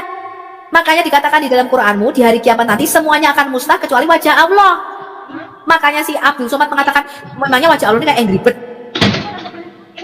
Semuanya akan musnah kecuali wajahnya Allah. Betul nggak di dalam Quran dikatakan demikian? Iya itu ayatnya ada, cuman dikatakan itu sama dengan rupa manusia di mana? Kan nggak ada itu. Sudahlah, alayubi, alayubi. Layubi. Sekarang aku bacakan lagi ya. Memang ini goblok deh kalau ini. Nih, nabimu berkata gini ya. Pertanyaan aku gimana? Maksudnya jika seseorang kamu memukul, maka hendaklah dia menjauhi wajah karena sesungguhnya Allah menciptakan Adam menurut rupanya. Ini kan jelas, betul nggak Pak Batu Hitam? Iya, betul. Layubi. Maksudnya, ini loh nih, janganlah kamu menghina wajah seseorang karena sesungguhnya Allah telah menciptakan Adam menurut rupa Ar-Rahman. Ar-Rahman ini siapa? Saya tanya. Tetangganya Layubi mungkin, Bu. Oh, ini tetangga. Kan aku bilang, nyaknya di situ maksudnya kehendaknya gitu loh. Iya, Kan aku bilang tadi gitu. Ar-Rahman ini tetanggamu. Ar-Rahman ini dulu siapa? Tak tanyai. Enggak, Bu. Dia kan masih Iya, itu siapa? Berarti menurut kehendak Allah itu sendiri, maksudnya begitu. Itu. Al-Rahman ini siapa? Tetanggamu? Bukan artinya sama dengan manusia itu. Lu sama. Bahkan ya, saya akan tunjukkan sama kamu ketika Adam itu diciptakan masih berupa patung kosong karena dia dijemur 40 tahun di dalam kitab tafsirmu. Saking miripnya dengan Allah, malaikat itu mau salah sujud menyembah kepada Adam. Tetapi Mana iblis ada kata masuk sama tidak? melalui lubang. Ada, saya tunjukkan Ada kata kamu. sama tidak di situ? Iya, sama. Bahkan iblis itu ketika malaikat mau sujud menyembah, ya, mereka terheran-heran karena Adam ini sama-sama dengan Allah. Iblis bilang, tunggu dulu. Iblis itu masuk melalui lubang mulutnya Adam atau lubang hidungnya Adam. Yang ini saya tunjukkan, ini ada di sini. Keluar lewat lubang duburnya Adam. Kemudian iblis berkata, oh ini bukan Allah. Kalau Allah itu somat, padet. Kalau ini berongga. Saya tunjukkan sama kamu tafsirnya dari Kemenak juga. Kementerian Departemen Agama. Saking miripnya Adam ini sama Allah. Ya. Sekarang kita lihat dulu satu-satu nih. Sekarang saya tanya sama kamu, kenapa di sini? Apa alasannya ketika Allah menciptakan si Adam, Allah berkata kepada para malaikat suruh sujud? Alasannya kenapa kok suruh sujud? Kalau di Alkitab saya bisa jelaskan sama kamu. Saya bisa jelaskan sama kamu kenapa malaikat itu harus sujud menyembah kepada Yesus ketika dia menjadi manusia. Sekarang kamu jelaskan sama saya 4 ayat. Kalau 4 ayat diulang-ulang itu penting. Kamu jelaskan sama saya kenapa Allah menyuruh para malaikat sujud menyembah kepada manusia. Tidak ada sujud menyembah di situ. Saya tanya, sujud itu boleh tidak kepada manusia? Tidak boleh. Tidak boleh sujud menyembah kepada manusia. Berarti Allah ini kafir. Kalau udah Tuhan yang sendiri yang suruh, apa masalahnya? Saya tanya, bolehkah di dalam Islam sujud menyembah kepada manusia? Secara umum tidak boleh. Secara umum tidak boleh. Kok secara umum nggak boleh? Ya sekarang saya tanya, kenapa Allahmu ini? Ya itu kan karena Tuhannya sendiri yang suruh. Apa Saya yang tanya salah di situ? alasannya. Saya tanya alasannya. Alasannya nggak ada keterangannya. Nggak ada keterangan alasannya di situ. Memang alayubi serah pinter-pinter. Ya bodoh itu memang anugerah alayubi, tapi jangan diborong. Kan memang nggak ada indah. keterangannya. Kan kenapa disuruh sujud di ayat itu kan? Memang disuruh Loh, iya saja. aku tanya gini loh Alayubi, saya tuh tanya, kamu tadi mengatakan sujud itu tidak boleh kepada manusia, betul apa enggak? Tadi di surat Arab dikatakan tidak boleh sujud kepada selain Allah, baik dengan terpaksa maupun dengan kemauan sendiri, betul apa enggak? Kecuali Tuhan sendiri yang suruh. Ya betul. Loh kok goblok? Berarti surat Arab tadi perkataan siapa? Kita baleni menang. Makanya kan itu kan pengecualian, aku bilang. Bukan saya tanya. Aduh, Alayubi, kamu kok ya goblok orang meningkat. Surat Arab ini perkataan siapa? Iya, itu secara generalnya begitu. Cuma kan ada pengecualian di yang sujud kepada Adam Oke, itu. sekarang saya tanya. Ketika Allah mau berkata hanya kepada Allah lah, ini Allah kok berkata hanya kepada Allah lah ya? Aku ya bingung. Harusnya kan hanya kepada akulah, betul nggak teman-teman? Iya betul Bu. Berarti Bu Sofi Tuhan. Loh, nggak yang ngomong ini Lah. siapa tahu? Saya tanya. Lah, katanya aku kepada aku tadi. Loh, ini yang mengatakan Allah apa bukan? Iya, kalau itu salah yang benar gimana? Loh, ya kalau ini yang berkata Allah ya harusnya hanya kepada akulah. Harusnya berfirmanlah Berarti Allah. Loh enggak, kalau di Alkitab begitu Alayubi. Di Alkitab itu berfirmanlah Allah. Akulah yang menjadikan langit dan bumi. Dan nek Qur'anmu enggak, Qur'anmu dialah. Berarti Bu Sofi mencipta langit dan bumi gitu. Wah, goblokmu ora nambah-nambah. Katanya akulah tadi Kan mencipta langit dikatakan bumi dengan gimana jelas, sih? berfirmanlah. Enggak, saya tanya ini yang ngomong ini kalau Muhammad pantas, betul enggak teman-teman? Berkatalah Muhammad. Yang bilang hanya kepada yang Allah sujud. berfirmanlah Tuhan di situ Ya, siapa? saya tanya, surah Arab 13 ayat 5 itu perkataan siapa? Enggak, masa Tuhan berfirman lagi gimana maksudnya sih? Itu bukan itu bukan itu. Betul Alayubi. Hanya kepada Allah lah. Bukan. Ya. Ora nambah-nambah itu. Tadi yang di Alkitab kan saya tanya yang berfirmanlah mengatakan Tuhan. hanya kepada loh, kalau Alkitab itu tulisan manusia Layubi, itu kesaksian para nabi. Para Berarti nabi bukan itu firman mendapatkan Tuhan. firman Allah dan dituliskan. Loh, Alkitab itu bukan kitab gedebuk kayak Quranmu. Kalau Quranmu kan kitab gedebuk. Terus tahu dari mana para nabi dapat firman Tuhan itu? Enggak, kamu jangan ngomong itu. Kamu jawab dulu pertanyaan saya. Kamu jawab dulu. Yang mengatakan di surah 13 ayat 15 hanya kepada Allah lah sujud segala apa yang di langit dan di bumi baik dengan kemauan sendiri atau terpaksa, ini siapa? Iya, itu Allah sendiri, Tuhan Loh, sendiri. terus kenapa Allah mengatakan harus sujud kepada manusia? Kan aku bilang itu pengecualian di Oke, kasus sekarang Adam di mana itu. ayat ini dikatakan? Enggak, saya tanya, di mana dikatakan kecuali aku yang ngomong? Mana? Loh, tidak harus sama persis seperti itu dong. Loh ya harus. Kamu mengatakan kecuali Harus gimana? hanya kepada akulah sujud segala apa yang di langit dan di bumi, baik dengan kemauan sendiri atau terpaksa, kecuali aku yang ngomong. Mana kata kecualinya di sini? Kalau gitu Bu Sofi aja yang jadi Tuhannya. Loh, Kan loh, gitu. kamu justru yang jadi Tuhannya. Karena di sini dikatakan tidak boleh, betul nggak teman-teman? Baik dengan Ya. kemauan maupun dipaksa. Kamu nggak boleh sujud kepada manusia. Tetapi di ayat lain dikatakan kamu harus sujud menyembah pada manusia. Kamu jelasin. Tidak ada kamu harus sujud itu kan yang perintahkan malaikat di situ, bukan manusia. Gimana sih? Mana malaikat? Yang di Arad itu kan jelas Oke, itu sekarang pada aku manusia. tanya, yang di langit itu siapa? Yang tidak boleh sujud kepada selain Allah, yang di langit itu siapa? Malaikat apa manusia? Di mana ada di langit di situ? Ini loh, segala apa yang di langit ini apa? Bentar ya. Iya, segala yang di langit terus gimana? Manusia ada di Segala yang langit di tidak? Kan tidak ada. Bodoh kamu, malaikat itu di langit bukan, di surganya Allah bukan. Malaikat di langit terus. Lu gak saya tanya, malaikat kalau di tempatku malaikat itu rumahnya di mana tuh aku pengen tahu. Jangan-jangan rumahnya dekat rumahmu lagi. Padahal lah. Yang jelas malaikat itu di alam yang berbeda dengan manusia. Terus kenapa? Sekarang saya tanya, segala yang ada di langit dan di bumi ini apa saja? Iya, mencakup malaikat. Oke, mencakup malaikat. Terus kenapa? Goblok mikir. Ini ayat ini mengatakan tidak boleh sujud selain kepada Allah, baik dengan kemauan sendiri maupun terpaksa. Sekarang kamu jelaskan Betul. kenapa di situ dikatakan si Allahmu ini, si kami mengatakan kepada Kan para udah malaikat yang ada di dijawab. langit sujud kepada Adam. Kan tadi dijawab karena Tuhan sendiri yang memerintahkan. Gimana sih? Mana? Oke, Bukan berarti mana, di 13 ini bukan Allah yang memerintahkan. Loh, makanya kan aku bilang itu ada pengecualian yang sujud pada Adam itu. Kamu ini gobloknya rakarman, aduh, goblok rantente bisa aku males. Jangan-jangan ini Gimana sih? pegawai Kemenak ini kayaknya. Nambahin lagi lebih. Nambahin lagi situ. Keterangannya di Al-Quran. Sekarang kalau Pengecualian misalkan itu. ada raja, dia membuat aturan kapanpun dia membuat apa aturan lain daripada itu kan bisa saja, terus namanya juga raja kan, apa Oh, masalahnya?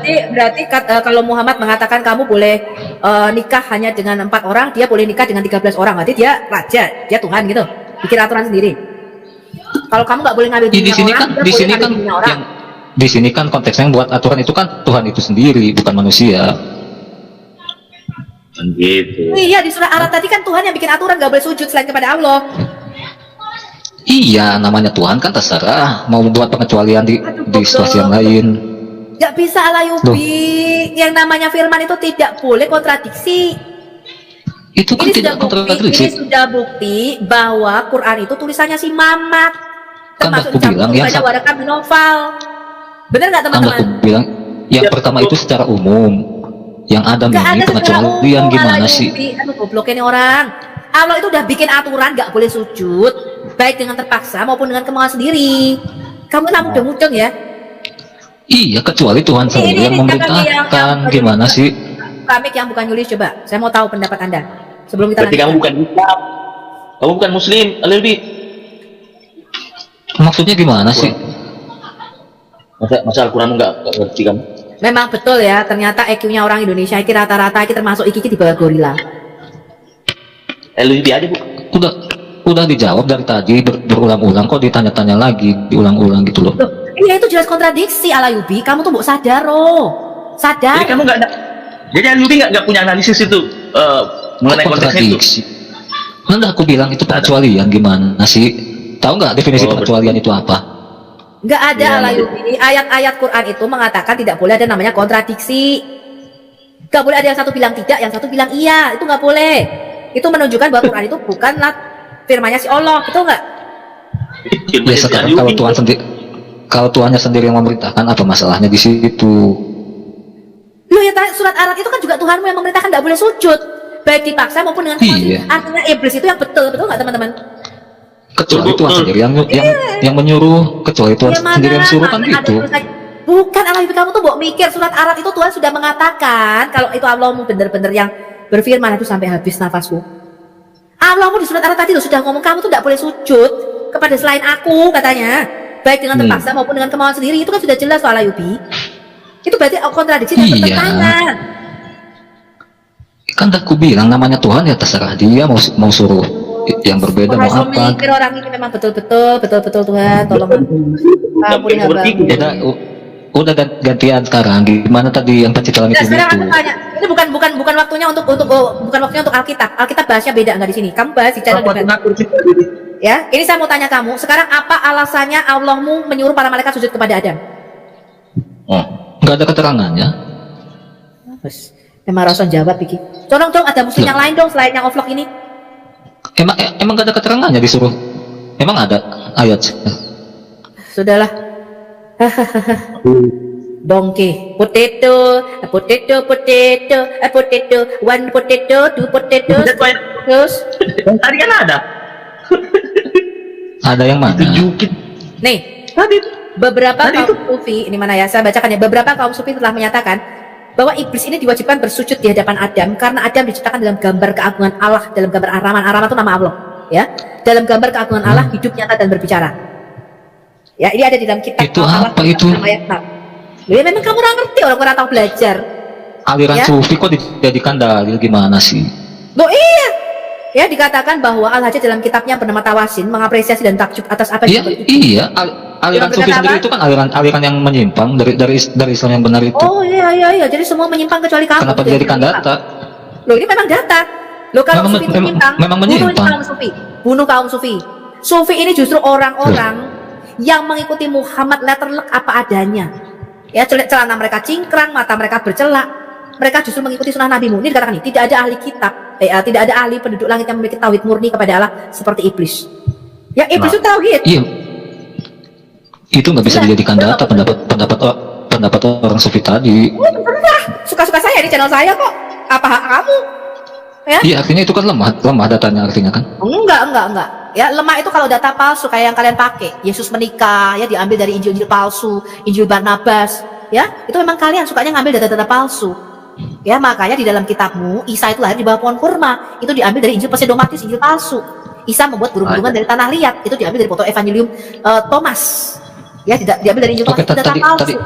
ya aku mau lanjut Kamu itu pembahasannya memang aja suka tadi. yang palsu. Enggak. Kamu Bukan. jangan menyimpang. Ini bukan Bu, saatnya kamu enggak. bertanya, saya tanya tentang kamu. Loh, Ya, tadi kamu kalau di tidak Alkitab bisa Bu Sofi bisa menjelaskan. jawab kenapa Yesus disuruh disembah, coba di mana itu dikatakan begitu. Saya tidak membahas Alkitab, kamu tak turunkan ya. Kamu kalau menyimpang ini Loh. saya turunkan ya. Kurang ajar kamu memang. Ya, saya tidak sedang membahas Alkitab. Saya sudah mengatakan, saya membahas Allahmu tuh punya mata, punya tubuh. Sekarang saya tanya kamu sekali lagi, kamu bisa jawab pertanyaan saya atau kamu saya turunkan? Kalau Diskusi kamu itu kan dua arah gimana sih? Saya tidak sedang membahas Alkitab. Kalau kamu membahas Alkitab, nanti di channel Al Hayat Debat Channel, ngerti nggak kamu? Ampun ini nanti. Jadi nggak bisa nanya sekarang gitu ya? Nggak bisa nanya Alkitab. Saya tanya kamu tentang Quranmu. Kalau kamu Ya, nggak mau, masa? saya keluarkan kamu. Ya udah, Kamu lain kali suka aja. Aku turun dulu ya. Ya memang Ya, turun kamu aja. blok orang ngerti apa-apa.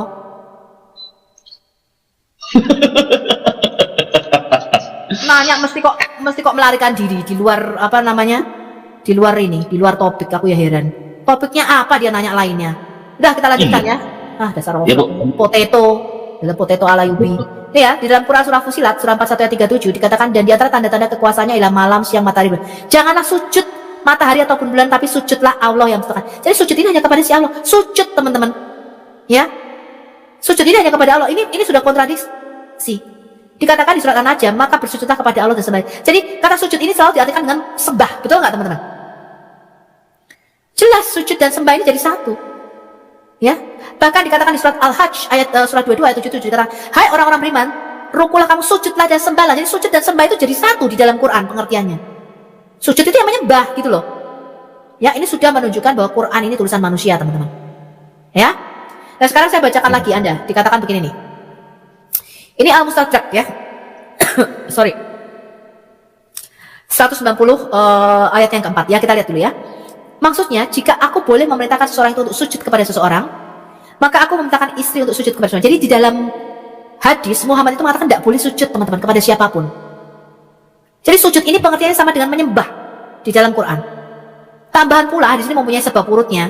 Kenapa Muhammad mengatakan tidak boleh sujud kepada manusia? Dikatakan salah seorang sahabat Nabi itu pulang dari Syam dan melihat orang-orang Nasrani dan Yahudi sujud kepada para pembesar dan ulama mereka sebagai tanda penghormatan nabi-nabi mereka. Maka sahabat ini bertanya, boleh nggak Muslim melakukan itu? Terus Nabi Muhammad ini melarang untuk sujud. Dikatakan bahwa orang-orang Yahudi dan Nasrani mendustakan sambil mengulangi kitab-kitab Nabi mereka. Jadi sujud itu nggak boleh, teman-teman, menurut Muhammad. Ya, jadi dia tidak bisa membedakan. Ya, kalau di dalam Alkitab sujud kepada manusia itu boleh. Saya bisa tunjukkan ayatnya. Semua nabi-nabi sujud kepada manusia. Abraham, Yakub, Yusuf. Ya, Anda sebutkan siapa saja, saya bisa sebutkan 50 ayat di mana manusia itu sujud. Disembah, penghormatan. Bahkan sampai mukanya ketahan. Bahkan ketika Yesus lahir, orang-orang Majus itu sujud menyembah. Betul nggak? Betul, Bu. Sujud menyembah kepada Yesus yang adalah bayi itu loh, bayi. Bukan hanya seorang bayi disembah di dalam kitab kita. Manusia, kalau anda menyangkal Yesus waktu bayi manusia, ya repot saya ya, tidak bisa ngomong saya kalau anda menyangkal kemanusiaan Yesus. Yesus waktu bayi, orang-orang Majus itu mengatakan, di manakah raja orang Yahudi yang baru dilahirkan itu supaya kami datang untuk menyembahnya, betul? Betul. Lalu ketika orang Majus itu menemukan Maria dengan anaknya, maka sujudlah mereka dan menyembah Yesus. Jelas. Saya bisa tunjukkan 50 ayat di dalam Alkitab kita di mana manusia itu disembah. Yang nggak boleh disembah karena manusia itu selem atau gambar Allah. Manusia itu boleh disembah, teman-teman. Ya, karena dia merupakan gambaran tipologi daripada Allah. Tadi loh saya sudah tunjukkan sama Anda di Daniel 3. Di mana ketika Naja dan Nebukadnezar itu membuat selem, patung, itu harus disujud sembah. Karena selem itu merupakan perwakilan. Begitu juga ketika Tuhan membuat selem, patung, yang adalah Adam, perwakilannya di bumi ini, maka semua makhluk lainnya itu harus sujud menyembah kepada Adam. Karena dia raja, dia Mesias. Ya. Nah, inilah tipe Adam itu merupakan tipologi daripada Yesus. Ya. Kalau Anda mau konsep kerajaan ini, Anda mau tahu cerita lengkapnya, Anda masuk di dalam, Anda daftar di batch 2, kelas Al-Hayat Apologetika. Ya. Nah, ini lihat nih. Sekarang kita lihat tafsir Ibnu Katsir mengenai surah 2 ayat 34 di mana iblis sujud. Ibnu Jarir mengatakan, telah menceritakan kepada kami Muhammad Ibnu Bashishar, telah menceritakan kepada kami Adi Ibnu Abu Adi dari Auf dari Al-Hasan yang menceritakan, iblis itu sama sekali bukan termasuk golongan malaikat. Jadi di dalam Quran, iblis itu golongan jin, teman-teman. Dan sesungguhnya iblis itu asalnya dari golongan jin, seperti Adam asalnya dari golongan manusia. Goblok lagi kan, ketika Allah katanya si kami ini mengatakan sujudlah kamu dia memerintahkan kepada para malaikat untuk sujud. Lah iblis ini jin kok nggak sujud malah ditendang sama Allah. Ini kan bodoh, bener nggak? Iya, betul. Lah yang disuruh malaikat, lah iblis ini jin bukan malaikat. Iblis nggak sujud kok malah ditendang gitu. Karena mereka tuh kebingungan, teman-teman. Ini kontradiksi lagi. Di dalam Alkitab kita, iblis itu bukan jin, ya. Dia adalah keruk malaikat. Dia disebut Beni Elohim, anak-anak Allah di dalam Alkitab kita disebutnya. Ya. Oke, saya bacakan lagi. Sunaid Ibnu Daud mengatakan, ini ada bisa lihat tafsir Kemenak juga ya, tafsir Ibnu Katsir. Telah menceritakan kepada kami Hashim, telah menceritakan kepada kami Abdurrahman Ibnu Yahya dari Musa bin Numair dan Utsman Ibnu Said Ibnu Kamil dari Said Ibnu Mas'ud yang mengatakan, dahulu para malaikat memerangi jin dan iblis yang saat itu masih kecil. Jadi iblis ini masih baby. Iblis ini diambil dari jin, diambil oleh para malaikat, teman-teman, diadopsi. Jadi iblis itu waktu masih kecil diadopsi sama para malaikat. Aduh, kenapa ini bisa jelasin nih? Iblis hidup bersama para malaikat. Jadi iblis ini diadopsi, ya, dijadikan anak angkat pada waktu masih baby dan ikut beribadah bersama para malaikat. Jadi dididik oleh para malaikat. Ketika para malaikat diperintahkan sujud kepada Adam, mereka sujud kecuali iblis yang membangkang. Karena itulah disebutkan di dalam firman, kecuali iblis dia adalah dari golongan jin. Ini surah Al-Kahfi ayat 50. Lalu Allah memerintahkan agar dihadapkan kepadanya tanah liat untuk menciptakan Adam. Kemudian tanah itu dihadapkan kepadanya, maka Allah menciptakan Adam dari tanah liat, yakni tanah liat yang baik berasal dari lumpur hitam yang diberi bentuk dan berbau tidak enak. Nah, ini mungkin bau keteknya Adam ya, bau tidak enak. Sesungguhnya pada mulanya dari tanah, kemudian menjadi tanah liat yang diberi bentuk. Allah menciptakan Adam dari tanah itu dengan tangan kekuasaannya, jadi diciptakan melalui tangannya Allah. Jadi Allah itu membentuk dari tanah liat dengan tangannya. Adam itu didiamkan tergeletak selama 40 malam berupa jasad, jadi mas patung gitu, teman-teman. Dia tang-tang, dijemur 40 malam, 40 hari. Sedangkan iblis selama itu selalu mendatanginya dan memukulnya dengan kakinya. Maka tubuh Adam itu mengeluarkan suara seperti tong tong tong tong tong tong, ngerti ya? Suara nyaling. Seperti suara tembikar yang dipukul. Hal inilah yang disebutkan di dalam firman-Nya, dari tanah kering seperti tembikar, surat Ar-Rahman ayat 14. Iblis lalu mengatakan, untuk tujuan apakah kamu diciptakan? Lalu ini tafsir Ibnu Katsir mengatakan, lalu iblis itu masuk dari mulut Adam itu masih berupa patung kosong. Iblis itu masuk ke mulutnya Adam dan keluar dari lubang duburnya, teman-teman. Kemudian iblis itu berkata kepada para malaikat, janganlah kalian takut kepada makhluk ini, karena sesungguhnya Tuhan kalian itu somat atau padat. Ketika Anda lihat video saya mengenai arti kata samat, ya, ada dua video. Samat itu seperti batu hitam yang licin, padat, tidak berongga. Itu arti kata samat. Di dalam surat Al-Ikhlas, Allahus Samad. Ya, samat, Tuhan kalian itu padat, tidak punya lubang. Sedangkan makhluk ini Adam itu berongga, kata iblis. Jika aku dapat menguasainya, niscaya dia benar-benar akan kubinasakan. Setelah sampai waktu peniupan roh yang dikehendaki oleh Allah, maka Allah berfirman kepada para malaikat, maka apabila kutiupkan padanya sebagian dari rohku, nah ini pengertiannya keliru ya, roh itu artinya nafas Allah, roh itu bukan ciptaan. Ya, di dalam Alkitab kata roh itu dikata ruah. Ruah itu artinya angin atau hembusan nafas. Ya, kata ruah itu artinya angin atau hembusan nafas. Roh Allah itu artinya hembusan nafas Allah. Ya. Maka sujudlah kalian kepadanya. Ketika roh mulai ditiupkan padanya dan roh itu masuk dari kepalanya, loh, roh ini malah masuk dari kepalanya Adam. Kepalanya. Maka Adam itu bersin, hacing. Lalu para malaikat berkata, ucapkanlah alhamdulillah. Maka Adam mengucapkan alhamdulillah. Jadi kata pertama yang diucapkan Adam adalah hacing, alhamdulillah. Kok ada bahasa Arab ya? Iya. Adam berbahasa Arab. Bahkan dalam hadis lainnya dikatakan juga Adam ini diciptakan di dalam gambar atau citra daripada Ar-Rahman. Ar-Rahman ini salah satu daripada nama Allah ya, teman-teman ya. Oh. Ya, Ar-Rahman Ar-Rahim. Bismillahirrahmanirrahim. Ya. Ini ada di dalam Ibn Abi Hasim, di dalam kitabnya As-Sunnah, di dalam kitab Al-Baihaqi. Aduh.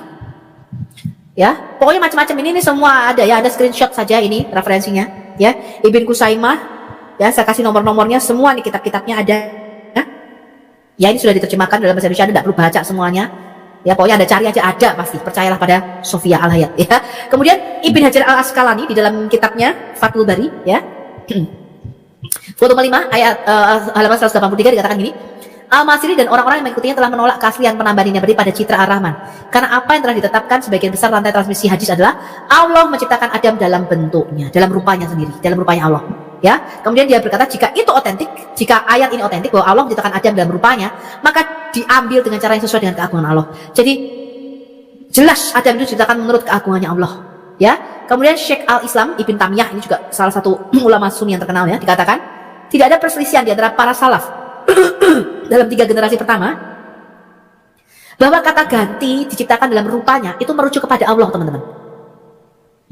Ya, sebagaimana telah diuraikan dalam banyak cara yang berbeda dari para sahabat. Ini diriwayatkan dari kelompok ulama yang dikenal memiliki pengetahuan dan mengikuti sunnah. Jadi kaum sufi sufi itu tadi yang dikatakan Al-Ayyubi bukan Islam, itu justru orang-orang yang mengikuti sunnahnya Muhammad. Sampai letterlock, benar-benar celana mereka cingkrang, ya, mereka pakai celana, pokoknya benar-benar seperti Muhammad. Mereka mau mengikuti Muhammad sampai sedetail-detailnya. Ya. Dan tidak ada selisih pendapat bahwa kata dalam citranya atau citra Rahman itu merujuk kepada Allah itu sendiri.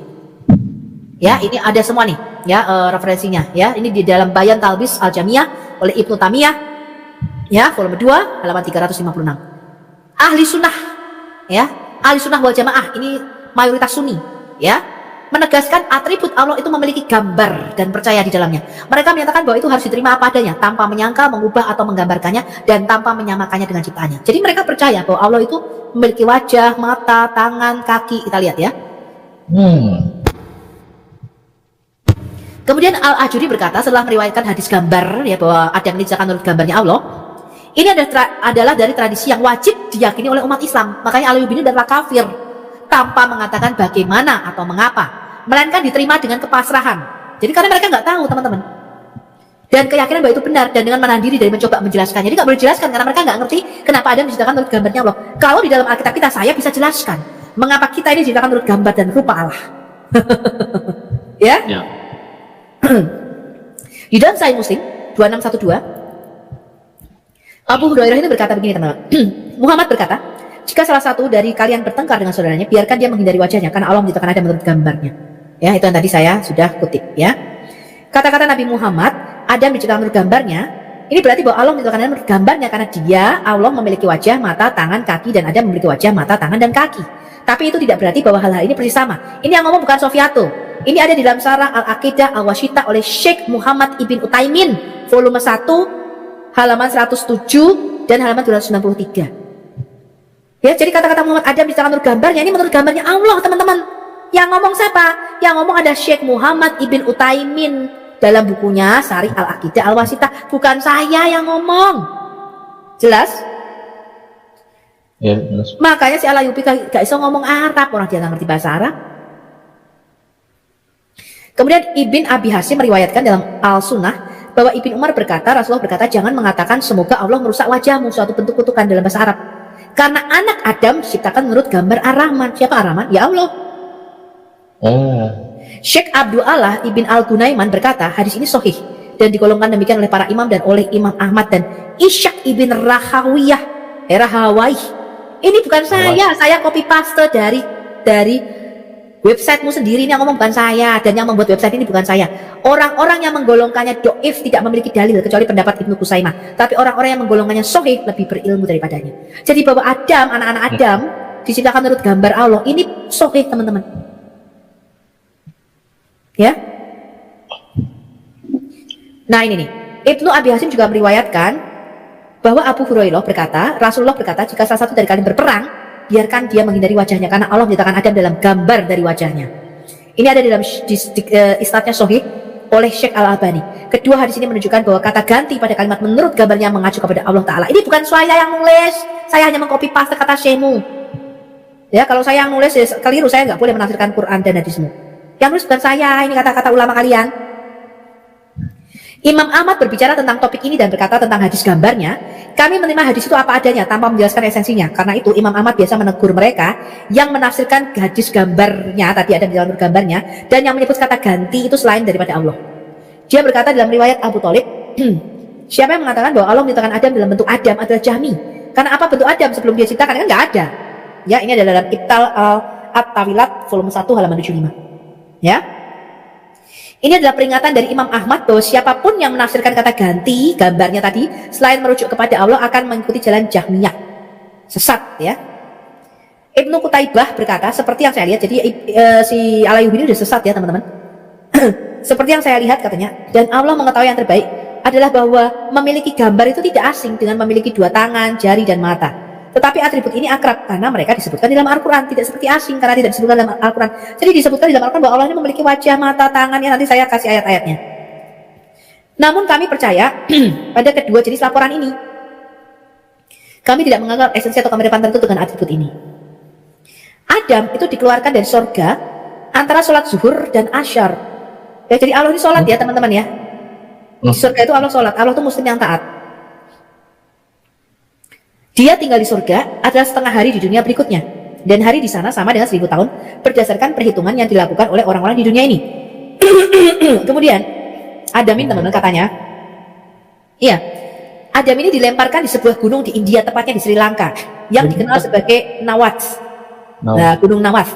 Dan Hawa ini dilemparkan ke Jeddah. Saya nggak tahu, ini mungkin ketemunya di Tinder ya, di website pencarian jodoh kali ya. Ini ada di dalam Ibn Sa'd, kitab Al-Tabakat Al-Kabir volume 1 halaman 21.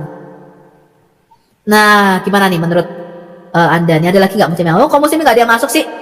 Padahal saya sudah buka link loh ini. Ayo masuk, silakan masuk teman-teman. Kalau nggak ada, saya lanjutkan. Lanjut aja, Bu. Ya, ini lucu ya. Nah, jadi menurut muslim, Adam ini diciptakan kira-kira 28 atau sampai 30 meter, teman.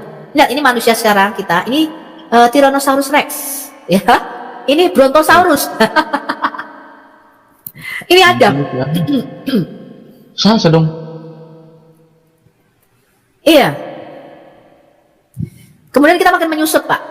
Di dalam hadis riwayat Bukhari, Nabi Muhammad bersabda bahwa Nabi Adam memiliki tinggi 60 hasta dengan rambut yang lebat. Aduh, yang botak-botak ini karena terjadi penyusutan ya. Sesungguhnya Allah telah menciptakan Adam dalam bentuk seorang laki-laki yang tubuhnya sangat tinggi dan rambutnya sangat lebat. Tubuhnya seperti buah kurma yang menjulang sangat tinggi. Bahkan di dalam salah satu kitab, Pak, dikatakan Adam itu karena saking tingginya, kepalanya ini sering terkena awan sehingga agak botak lama-lama. Oh. Ada, tapi saya belum ke sana, saya belum ngambil dari situ. Nah, ini referensinya teman-teman. Bakar sapi betina itu. Ya. Di dalam Al-Baqarah ya, surah 2 ayat 115, Quran surah Al-Lail surah 92 ayat 20, Quran Al-Qasas surah 28 ayat 88, Ar-Rahman ya. Allah itu punya wajah, teman-teman. Ya, bahkan nanti dikatakan di hari kiamat semuanya akan musnah kecuali wajah Allah. Ya, seperti Angry Bird loh. Angry Bird kan cuma kelihatan wajahnya doang, kata Abdul Somad. Iya, iya. Di dalam surat At-Tur surah 52 ayat 48, surah Al-Qamar surah 54 ayat 14, Allah itu punya mata. Allah punya mata. Ya. Quran surah Al-Maidah surah 5 ayat 64. Aduh, sebentar ya, kepencet lagi. Dan Quran As-Sod surah 38 ayat 75, Allah itu punya 2 tangan. Dua-duanya sebelah kanan dalam hadis, ya. Kemudian dalam surah Al-Qalam surah 68 tadi Allah punya betis yang akan dia singkapkan. Waduh, seksi loh betisnya Allah ini. Lebih seksi daripada betisnya Sofiatul. di dalam Sahih Al-Bukhari dan Sahih Muslim, Allah itu punya kaki, teman-teman. Bahkan ketika iya, Allah punya kaki, Pak, punya foot. Dia akan meletakkan kakinya di neraka, ya. Dan juga bahkan setelah penciptaan itu di dalam hadis tadi saya sebutkan, Allah setelah menciptakan alam semesta ini dia capek, kemudian dia naik ke arsy, kemudian dia leyeh-leyeh di arsy-nya, dan dia meletakkan kakinya di atas kaki yang lainnya, dan dia mengatakan tidak boleh ada satupun manusia yang melakukan hal ini. Makanya sampai sekarang muslim itu tidak boleh meletakkan kaki kanannya atau kaki kirinya di atas satu kaki lainnya, Pak. Tidak boleh. Karena Allah melakukan itu. Capek dia, Pak. Nggak ada yang pijat refleksi waktu itu. Kemudian Allah itu punya 5 jari. Ini ada di Sahih Muslim 2786, Sahih Bukhari 7415, ada juga yang 6 jari, Pak. Ini Mustad Ahmad bin Hambal 4368. Terus yang nah, itu? Ya itu makanya saya juga bingung jarinya 5 apa 6 ya. Kalau 6 itu kalau di Alkitab kita itu para Nephilim, para raksasa itu loh, Pak. Jarinya kan masing-masing 6. Iya. Bisa jadi. Ya. Nah, dikatakan ini dikisahkan oleh Abu Sa'id Al-Khudri, dikatakan kemudian yang Maha Kuasa akan datang kepada mereka dalam bentuk selain yang mereka lihat pertama kali, dan dia akan berkata, aku adalah Tuhanmu, dan mereka berkata, kamu bukan Tuhan kami. Ini di hari kiamat, Pak. Di hari kiamat dikatakan Allah itu akan datang dalam bentuk yang beda dari yang pertama kali mereka lihat. Dan saya nggak tahu di bentuknya seperti apa. Jadi dikatakan ini, dan tidak ada yang akan berbicara kepadanya kecuali para nabi. Dan kemudian akan dikatakan kepada mereka, apakah kamu mengetahui tanda yang dengannya kamu dapat mengenalinya? Jadi bagaimana caranya para nabi ini mengenali Allah? Kemudian para nabi ini akan berkata, dari betisnya, dan Allah akan menyingkapkan betisnya, di mana setiap orang percaya akan bersujud di hadapannya, dan akan tetap ada orang-orang yang dahulu bersujud di hadapannya hanya untuk pamer dan untuk mendapatkan reputasi yang baik. Jadi Allah akan meningkatkan betisnya Pak di hari kiamat. Jadi para muslim akan mengenali Allah dari betisnya. Ini ada di Sahih Bukhari, Sahih Al-Bukhari volume 9 buku 93 hadis nomor 532S. Waduh, Yang ceknya itu betisnya dikenali sama umat. betisnya seksi Pak ini Pak. Iya, sampai saking seksinya dikenali. Nah ini surah 68 dan 42 ya. Dikatakan pada hari betis disingkapkan, ini maksudnya pada hari kiamat nanti Allah itu akan meningkapkan betisnya, dan mereka dipanggil untuk bersujud, maka mereka tidak kuasa. Di dalam tafsir Al-Muyassar Kementerian Agama Saudi Arabia dikatakan pada hari kiamat urusan menjadi sulit dan huru-haranya mengerikan. Allah datang untuk menetapkan putusan di antara makhluk, lalu Allah akan membuka betisnya, seksinya yang mulia dan yang tidak serupa dengan sesuatu apapun. Saya nggak tahu apakah betis Allah ini berbulu. Sudah saya sebelum disingkapkan mungkin harus dicukur dulu supaya mulus ya enggak? Iya. Nah, ini juga ada di dalam Sahih Al-Bukhari 4538 dalam surat Al-Qalam ayat tafsirnya ya, hadisnya ya ini ya, Sahih Bukhari 4538 dikatakan telah menceritakan kepada kami Adam, telah menceritakan kepada kami Alais, enggak tahu ini Adam siapa ya, Adam Jordan apa Adam siapa, dari Khalid bin Yazid, dari Sa'id bin Abu Hilal, dari Sa'id bin Aslam, dan dari Atta bin Yasar, dari Abu Sa'id radhiyallahu anhu. Dia berkata, aku mendengar Nabi Muhammad berkata, Rabb kita, Tuhan kita itu akan menampakkan betisnya. Maka sujudlah setiap orang mukmin dan mukminah, sujud, sehingga yang tersisa hanyalah orang-orang yang ketika di dunia ia sujud karena riya dan sumah, dan mereka mencoba untuk sujud namun punggung mereka kembali tegak. Ini malah tidak bisa sujud, ini mungkin sakit encok ya. Encok dia Mbak. Bu, Mbak lagi. Nih, Tuhannya akan menampakkan betisnya Pak. Berarti Tuhannya punya kaki, punya betis dong. Iya. Punya pantat gak ya kira-kira? Karena dia duduk di arsy. Nah ini, hadis Al-Bukhari nomor 6886. Firman Allah Ta'ala, wajah mereka pada hari itu berseri kepada Tuhan yang mereka melihat. Nih dikatakan nih. Lantas Allah katanya mendatangi mereka dalam bentuk yang belum pernah mereka lihat pertama kali. Lalu Allah firmankan, akulah Tuhan kalian yang tadi aku bacakannya. Mereka menjawab, engkau adalah Rabb kami, engkau adalah Tuhan kami, dan tidak ada yang berani mengajaknya bicara selain para nabi. Lantas para nabi berkata, bukankah di antara kalian dan Allah ada tanda yang kalian mengenalnya? Mereka, para nabi mengatakan, oh ya, kita bisa mengenali Allah dari betisnya. Maka Allah pun menyingkapkan betisnya. Jadi betisnya Allah ini mungkin sangat seksi ya Pak, beda dengan betis kita. Iya, spesial mungkin betisnya. Spesial. Martabak. Sehingga mungkin bersujud kepada betisnya Allah ini. Saya juga bingung ini ya. Nah, dikatakan kemudian dia membacakan Quran surah Az-Zumar surah 39 ayat 7, dan mereka tidak mengagungkan Allah dengan pengagungan yang semestinya, padahal bumi seluruhnya dalam genggaman tangannya. Nah, dikatakan Allah punya tangan Pak. Pada hari kiamat dan langit itu akan digulung dengan tangan kanannya Allah. Nah, dan juga dikatakan salah satu sumpah Muhammad yang sering diucapkan, demi zat yang jiwaku ada dalam tangannya. Ya, nah jadi Allah punya tangan Pak. Allah dikatakan mempunyai dua tangan, dua-duanya sebelah kanan. Dan ini saya yang pusing, dia nggak punya tangan kiri.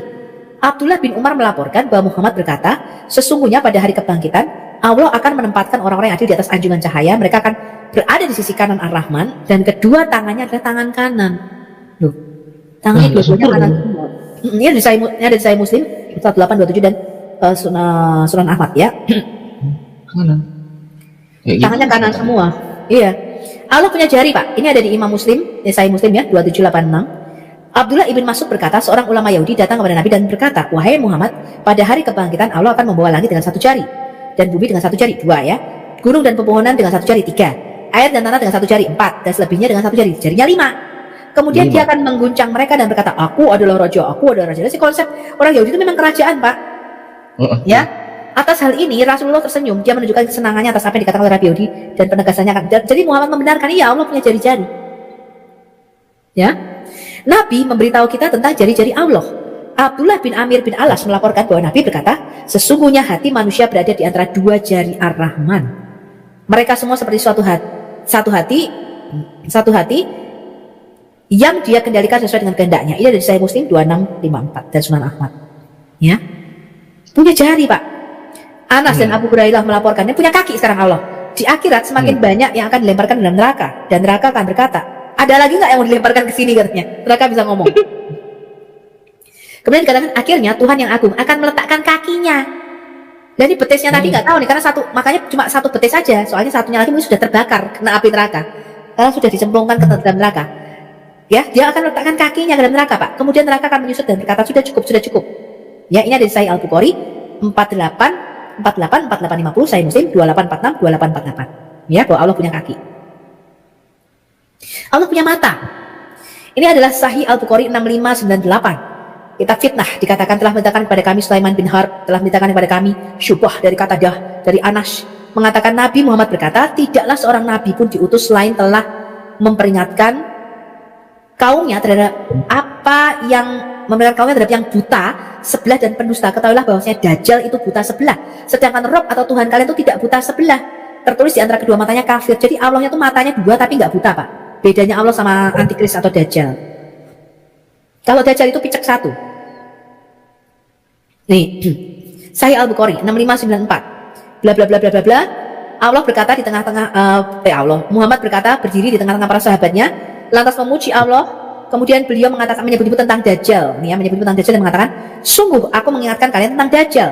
Tidak ada seorang pun nabi melainkan telah mengingatkan kaumnya tentang Dajjal, dan akan saya jelaskan kepada kalian tentangnya satu hal yang belum pernah dijelaskan oleh seorang nabi Sallallahu Alaihi Wasallam kepada kaumnya. Sesungguhnya Dajjal itu buta sebelah, sedang Allah tidak buta sebelah. Ini jelas, ya. Dajjal itu matanya picek satu, nih Allah matanya ora picek, mana lah, Pak? Berarti Allah ini punya mata dua. Bedanya cuma picek satu yang Dajjal. Iya, iya. Sahih Muslim 247 Kitab Iman telah menceritakan kepada kami Muhammad bin Ishaq Al-Musyaibi telah menceritakan kepada kami Anas, yaitu Ibnu Iyal dari Musa, dari Ibnu Iqubah, dari Nafi, dia berkata, Abdullah bin Umar berkata, suatu hari Muhammad menyebutkan tentang Al-Masih Al-Dajjal. Ya, ini artinya antikris atau Al-Masih palsu. Sesungguhnya Allah tidak buta sebelah. Jadi Dajjal antikristus ini dibandingkan dengan Allah, berarti Al-Masih ini Allah, betul nggak? Iya, iya. Logikanya kan begitu. Dikatakan sesungguhnya Allah tidak buta sebelah. Ketahuilah sesungguhnya Al-Masih Ad-Dajjal atau Antikristus buta sebelah. Dan ini Al-Masih Ad-Dajjal kok dibandingkan dengan Allah, kan harusnya Al-Masih Ad-Dajjal dibandingkan dengan Mesias. Kalau Mesias itu hanya seorang manusia. Ya. Dikatakan matanya seakan-akan anggur yang sudah masak, katanya itu, menteleng mungkin ya toh. Matanya buta sebelah kanan. Dibandingkan dengan Allah, Allah tidak buta, katanya gitu. Allah ini siapa ya? Mesias. Oh, ini Al-Masih Ad-Dajjal itu hanya Mesias palsu kok. Logikanya kan begitu. Ketika akhirnya persetujuan para malaikat untuk penciptaan manusia diberikan, Tuhan berkata kepada Jibril, ya Jibril ini bukan Gabriel ya, pergilah dan ambilkan aku debu dari 4 penjuru bumi. Jadi dikatakan ada ini diciptakan dari tanah yang diambil dari berbagai tempat, ya. Dan aku akan menciptakan manusia dengannya. Lalu Jibril ini pergi untuk melakukan perintah Tuhan, tapi bumi mengusirnya dan menolak untuk membiarkannya. Dia mengumpulkan debu dan nyala. Ini Jibril malah diusir sama bumi. Jibril ngomong, loh hai bumi. Jibril malah ngomong-ngomong sama bumi ini, aku ya rada heran ini bumi. Saya ngomong, apa schizofrenia ya Pak ya? Kan ada tuh orang-orang yang mendengar pohon bicara, batu bicara, ya kan? Ini Jibril ini schizofrenia nih kayaknya. Mengapa hai bumi, kamu tidak mendengarkan suara Tuhan yang menjadikanmu di atas air tanpa penyangga atau pilar? Bumi menjawab dan berkata, aku ditakdirkan untuk menjadi kutukan dan untuk dikutuk melalui manusia. Dan jika Tuhan sendiri tidak mengambil debu dariku, tidak ada orang lain yang akan melakukan itu. Ini bumi malah lebih tahu loh Pak.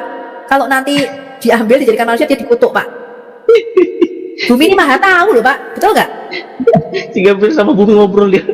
Iya, Jibril sama bumi bisa ngobrol. Iya, betul. Aduh, bingung aku nih. Ini kita apa ya? Aku ditakdirkan tuh. Dan yang lebih herannya lagi, bumi ini belum apa-apa sudah maha tahu, betul nggak? Iya. Dia tahu nanti yang akan terjadi ke depan, bahwa kalau manusia diambil diciptakannya manusia dari debu tanah, dia akan dikutuk Pak. Aduh, ini adalah ajaran-ajaran dari agama negeri 1001 dongengnya. Ketika Tuhan mendengar hal ini, dia mengulurkan tangannya mengambil dari debu tanah dan menciptakan manusia pertama dengannya. Dari tujuan yang ditetapkan, debu diambil dari keempat penjuru bumi, sehingga jika seorang pria dari timur kebetulan mati di barat, atau seorang pria dari barat di timur, bumi tidak akan berani menolak untuk menerimanya. Ketika manusia tiba waktunya untuk mati, dimanapun seseorang meninggal dan dimanapun dia dimakamkan, ini tulisan mereka sendiri ya, bukan saya. Jadi semua yang di sini itu saya tidak mengarang sendiri teman-teman. Ini saya hanya copy paste dari website-nya mereka, dari hadisnya mereka, ya. Dan di sana dia akan kembali ke bumi tempat di mana dia berasal. Juga debu itu beraneka warna. Nah, ini Adam ini dijelaskan dari warna merah, hitam, putih, hijau, ya. Merah untuk darah, hitam untuk isi perut, putih untuk tulang, pembuluh darah, dan hijau untuk kulit pucat. Seperti semua makhluk yang terbentuk pada 6 hari penciptaan, Adam diciptakan dari tangan sang pencipta dengan perkembangan dewasa penuh dan sempurna. Dia tidak seperti anak kecil, tapi seperti pria berusia 20 tahun. Dimensi tubuhnya jadi ukurannya itu sangat besar, mencapai dari langit ke bumi atau sama saja dari timur ke barat. Wah, luar biasa, ya. Luar biasa hayalannya maksudnya ya. Iya, hayalannya itu. Ya, terus luar biasa ngidulnya. Di antara generasi manusia, Bapak menyusut Pak. Bapak kira-kira tingginya mungkin tidak sampai 1,8 meter. Hanya sedikit yang menyerupai Adam dalam ukuran dan kesempurnaan fisiknya luar biasa. Aduh, duh. Ya, laki-laki secara umum hanya mewarisi keindahan sedikit saja dari ukuran besar bapak leluhur pertama mereka. Wanita tercantik dibandingkan dengan Sarah ada seperti kera dibandingkan dengan manusia. Hubungan Sarah dengan Hawa adalah sama, dan sekali lagi Hawa hanyalah seekor kera dibandingkan dengan Adam dulu. Ini malah Hawa seekor kera. Adam begitu tampan sehingga telapak kakinya menutupi kemegahan matahari. Waduh, Atas kehendak bebasnya sendiri, Adam melepaskan 70 tahun dari jatahnya. Jadi setelah itu Adam itu memberikan jatahnya kepada Daud, ya. Jangka waktu yang ditetapkannya ada 1000 tahun, salah satu dari hari-hari Tuhan. Tetapi dia melihat bahwa hanya 1 menit kehidupan yang diberikan kepada jiwa agung Daud, dan dia memberikan hadiah 70 tahun kepadanya. Jadi dikatakan umurnya 1000 tahun, ya, tapi dikurangi 70 tahun, jadi umur Adam cuma 930 tahun. Karena 70 tahun yang diberikan kepada Nabi Daud, gitu loh, menurut cerita negeri dongeng, ya. Ketika Adam membuka matanya untuk pertama kali dan lihat dunia, dia memuji Tuhan betapa besar pekerjaan dia Tuhan. Ini kok nggak bersin ya? Tapi kekagumannya pada dunia di sekitarnya tidak melebihi kekaguman semua makhluk yang dikandung untuk Adam.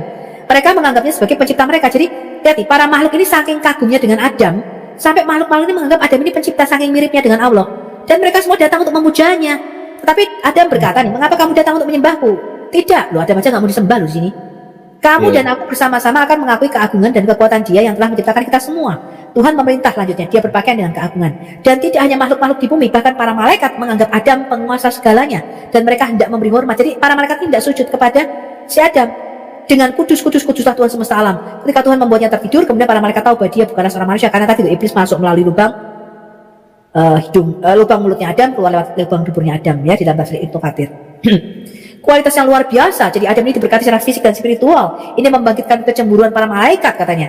Mereka mencoba untuk membakarnya dengan api, dan dia akan binasa seandainya tangan pelindung Tuhan tidak ada padanya, dan membangun perdamaian antara dia dan penghuni sorga. Secara khusus, iblis atau setan ini cemburu pada manusia pertama atau Adam ini, dan pikiran jahatnya akhirnya menyebabkan kejatuhannya. Setelah Adam diberkahi dengan jiwa, Tuhan mengundang semua malaikat untuk datang dan menghormatinya. Lucu sekali ini ceritanya.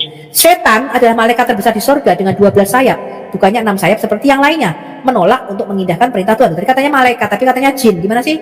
Rak jelas banget iki Islam. Iya. Ya, satu tafsir mengatakan setan itu iblis itu golongan jin, sekarang malaikat sayapnya 12, ya.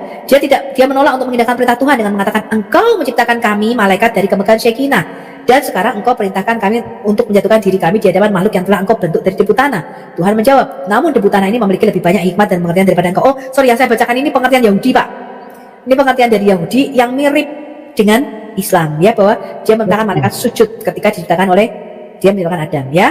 Setan kemudian ini menuntut perlombaan kecerdasan dengan Adam. Ya, ini di dalam kitab legenda Yahudi, sorry. Ya, saya lupa, ini legenda Yahudi. Jadi setan itu menuntut perlombaan kecerdasan, dia mau saingan ini, dia cemburu sama Adam. Dan Tuhan setuju katanya dengan mengatakan, aku telah menciptakan binatang buas, burung dan reptil. Aku akan membuat mereka semua datang sebelum kamu dan sebelum Adam. Jadi ditaruh di depannya iblis, ditaruh di depannya Adam. Jika kamu dapat memberi mereka nama, aku akan perintahkan Adam untuk menghormatimu, dan engkau akan beristirahat di sebelah Shekinah kemuliaanku. Tetapi jika tidak, dan Adam memanggil mereka dengan nama yang telah kuberikan kepada mereka, maka engkau akan tunduk kepada Adam, dan dia akan kutempatkan di tamanku dan mengusahakan taman itu. Demikianlah firman Tuhan, dan dia membuat dirinya kepada setan mengikutinya. Jadi perlombaannya memberi nama binatang-binatang itu, Pak. Ketika dia melihat Tuhan, dia berkata kepada istrinya, ayo mari kita menyembah dan sujud. Mari kita berlutut di hadapan Tuhan pencipta kita. Sekarang setan mencoba memberikan nama binatang, nama binatang. Tapi dia gagal dengan 2 nama pertama yang muncul, lembu dan sapi. Kemudian Tuhan membawa 2 lainnya, unta dan keledai, dengan hasil yang sama. Setan tidak tahu nama binatang ini apa. Ya. Nah, akhirnya kemudian Tuhan berpaling kepada Adam, dan Tuhan bertanya kepada Adam nama-nama binatang itu. Ya, membuat pertanyaannya sedemikian bijaksana sehingga huruf pertama dari kata pertama sama dengan huruf pertama dari nama binatang yang berdiri di hadapannya. Jadi Adam memberikan nama ilahi yang tepat, dan setan dipaksa untuk mengakui keunggulan manusia pertama. Jadi Adam itu bisa memberikan nama-nama, oh ini lembu, ini sapi, ya ini keledai, ya. Namun demikian kemudian setan ini marah, dia meledak dalam teriakan yang keras mencapai surga. Dia menolak untuk melakukan penghormatan kepada Adam seperti yang tadi diperintahkan. Jadi setan ini menolak untuk sujud kepada Adam. Kumpulan malaikat yang dipimpinnya melakukan hal yang sama, ya, terlepas dari yang diwakilkan oleh Mikael yang pertama bersujud di hadapan Adam. Jadi Mikael ini sujud kepada Adam di dalam legenda Yahudi untuk menunjukkan contoh yang baik kepada malaikat lainnya. Mikael berkata kepada si setan ini, iblis, berikan pemujaan pada gambar Tuhan. Tetapi jika kamu tidak melakukannya, maka Tuhan Allah akan mengamuk terhadapmu. Setan menjawab, jika dia meledak dalam murka terhadap saya akan meninggikan tahta saya di atas bintang-bintang Allah. Saya akan menjadi sama seperti yang Maha Tinggi. Seketika Allah melemparkan setan dan pasukannya dari sorga turun ke bumi, dan sejak saat itu dimulailah permusuhan antara setan dan manusia. Nah, ini cerita yang sama nih dalam legenda Yahudi. Nah, ini terakhir. Allah itu meletakkan kakinya di atas kaki lainnya. Ini dalam kitab Ibtal al-Tawilat, ya, atau kitab pembatalan, tafsir-tafsir oleh Ibn al-Farah Abu Yala. Banyak sekali sebenarnya, saya cuma ambil salah satunya. Dia berkata, ya, Muhammad Ibnu Falih, dari Muhammad Ibnu Falih tentang ayahnya, tentang Sa'id Ibn al-Harith, tentang Ubaid Ibn Unain. Dia berkata, di antara kami saya sedang duduk di masjid. Ketika Qatadah Ibn al-Numan datang dan duduk berbicara, dan orang-orang melompat ke arahnya, dia berkata, usir kami putra Hunain. Kepada ayah saya berkata, dan saya mengatakan kepadanya bahwa dia mengeluh, dan dia berkata, jadi saya berangkat sampai kami memasuki Abu Sa'id dan menemukannya berbaring dengan kaki kanan terangkat di atas kaki kirinya. Jadi kami memberi hormat kepadanya dan duduk. Dan Qatadah mengangkat tangannya ke arah kaki Abu Sa'id, dicubit gitu maksudnya. Dan dia mencubitnya dengan keras. Ya, Abu Sa'id berkata, puji bagi Allah keponakanku, itu menyakitiku. Kemudian dia berkata, itulah yang aku inginkan. Rasulullah mengatakan, Allah ketika dia menyelesaikan penciptaannya, dia berbaring, kemudian mengangkat salah satu kakinya ke atas kaki yang lain. Kemudian Allah ini berkata, tidak ada yang lebih baik daripada ini, ya, nilai yang enak nih posisinya gitu kan. Lagi apa namanya, PW, posisi enak, ya kan. Tidak ada yang lebih baik daripada hal ini. Tidak satu pun dari ciptaan saya boleh melakukan hal ini. Ya, jadi Allah itu punya kaki, teman-teman. Ini sahih. Ya. Abu Sa'id berkata, Abu Muhammad Al-Kalal berkata, ini adalah hadis yang dianggap oleh mereka semua berasal dari tradisi dan dengan tradisi. Salam Sampurasun. Assalamualaikum warahmatullahi Yesus wabarakatuh. Alhamdulillah Yesus Rabbil Alamin. Segala puji dan panjat kita curahkan kepada hadiran Tuhan Yesus Kristus. Terima kasih semuanya yang telah menonton di channel ini, yang telah membantu mensubscribe ataupun yang telah berkomentar, yang like, atau mungkin ada yang share. Terima kasih sebesar-besarnya atas dukungannya. Saya berharap semoga Kadrun dan Kadrunwati bertobat. Terima Yesus Kristus, amin. Saya pamit dulu. Assalamualaikum warahmatullahi wabarakatuh.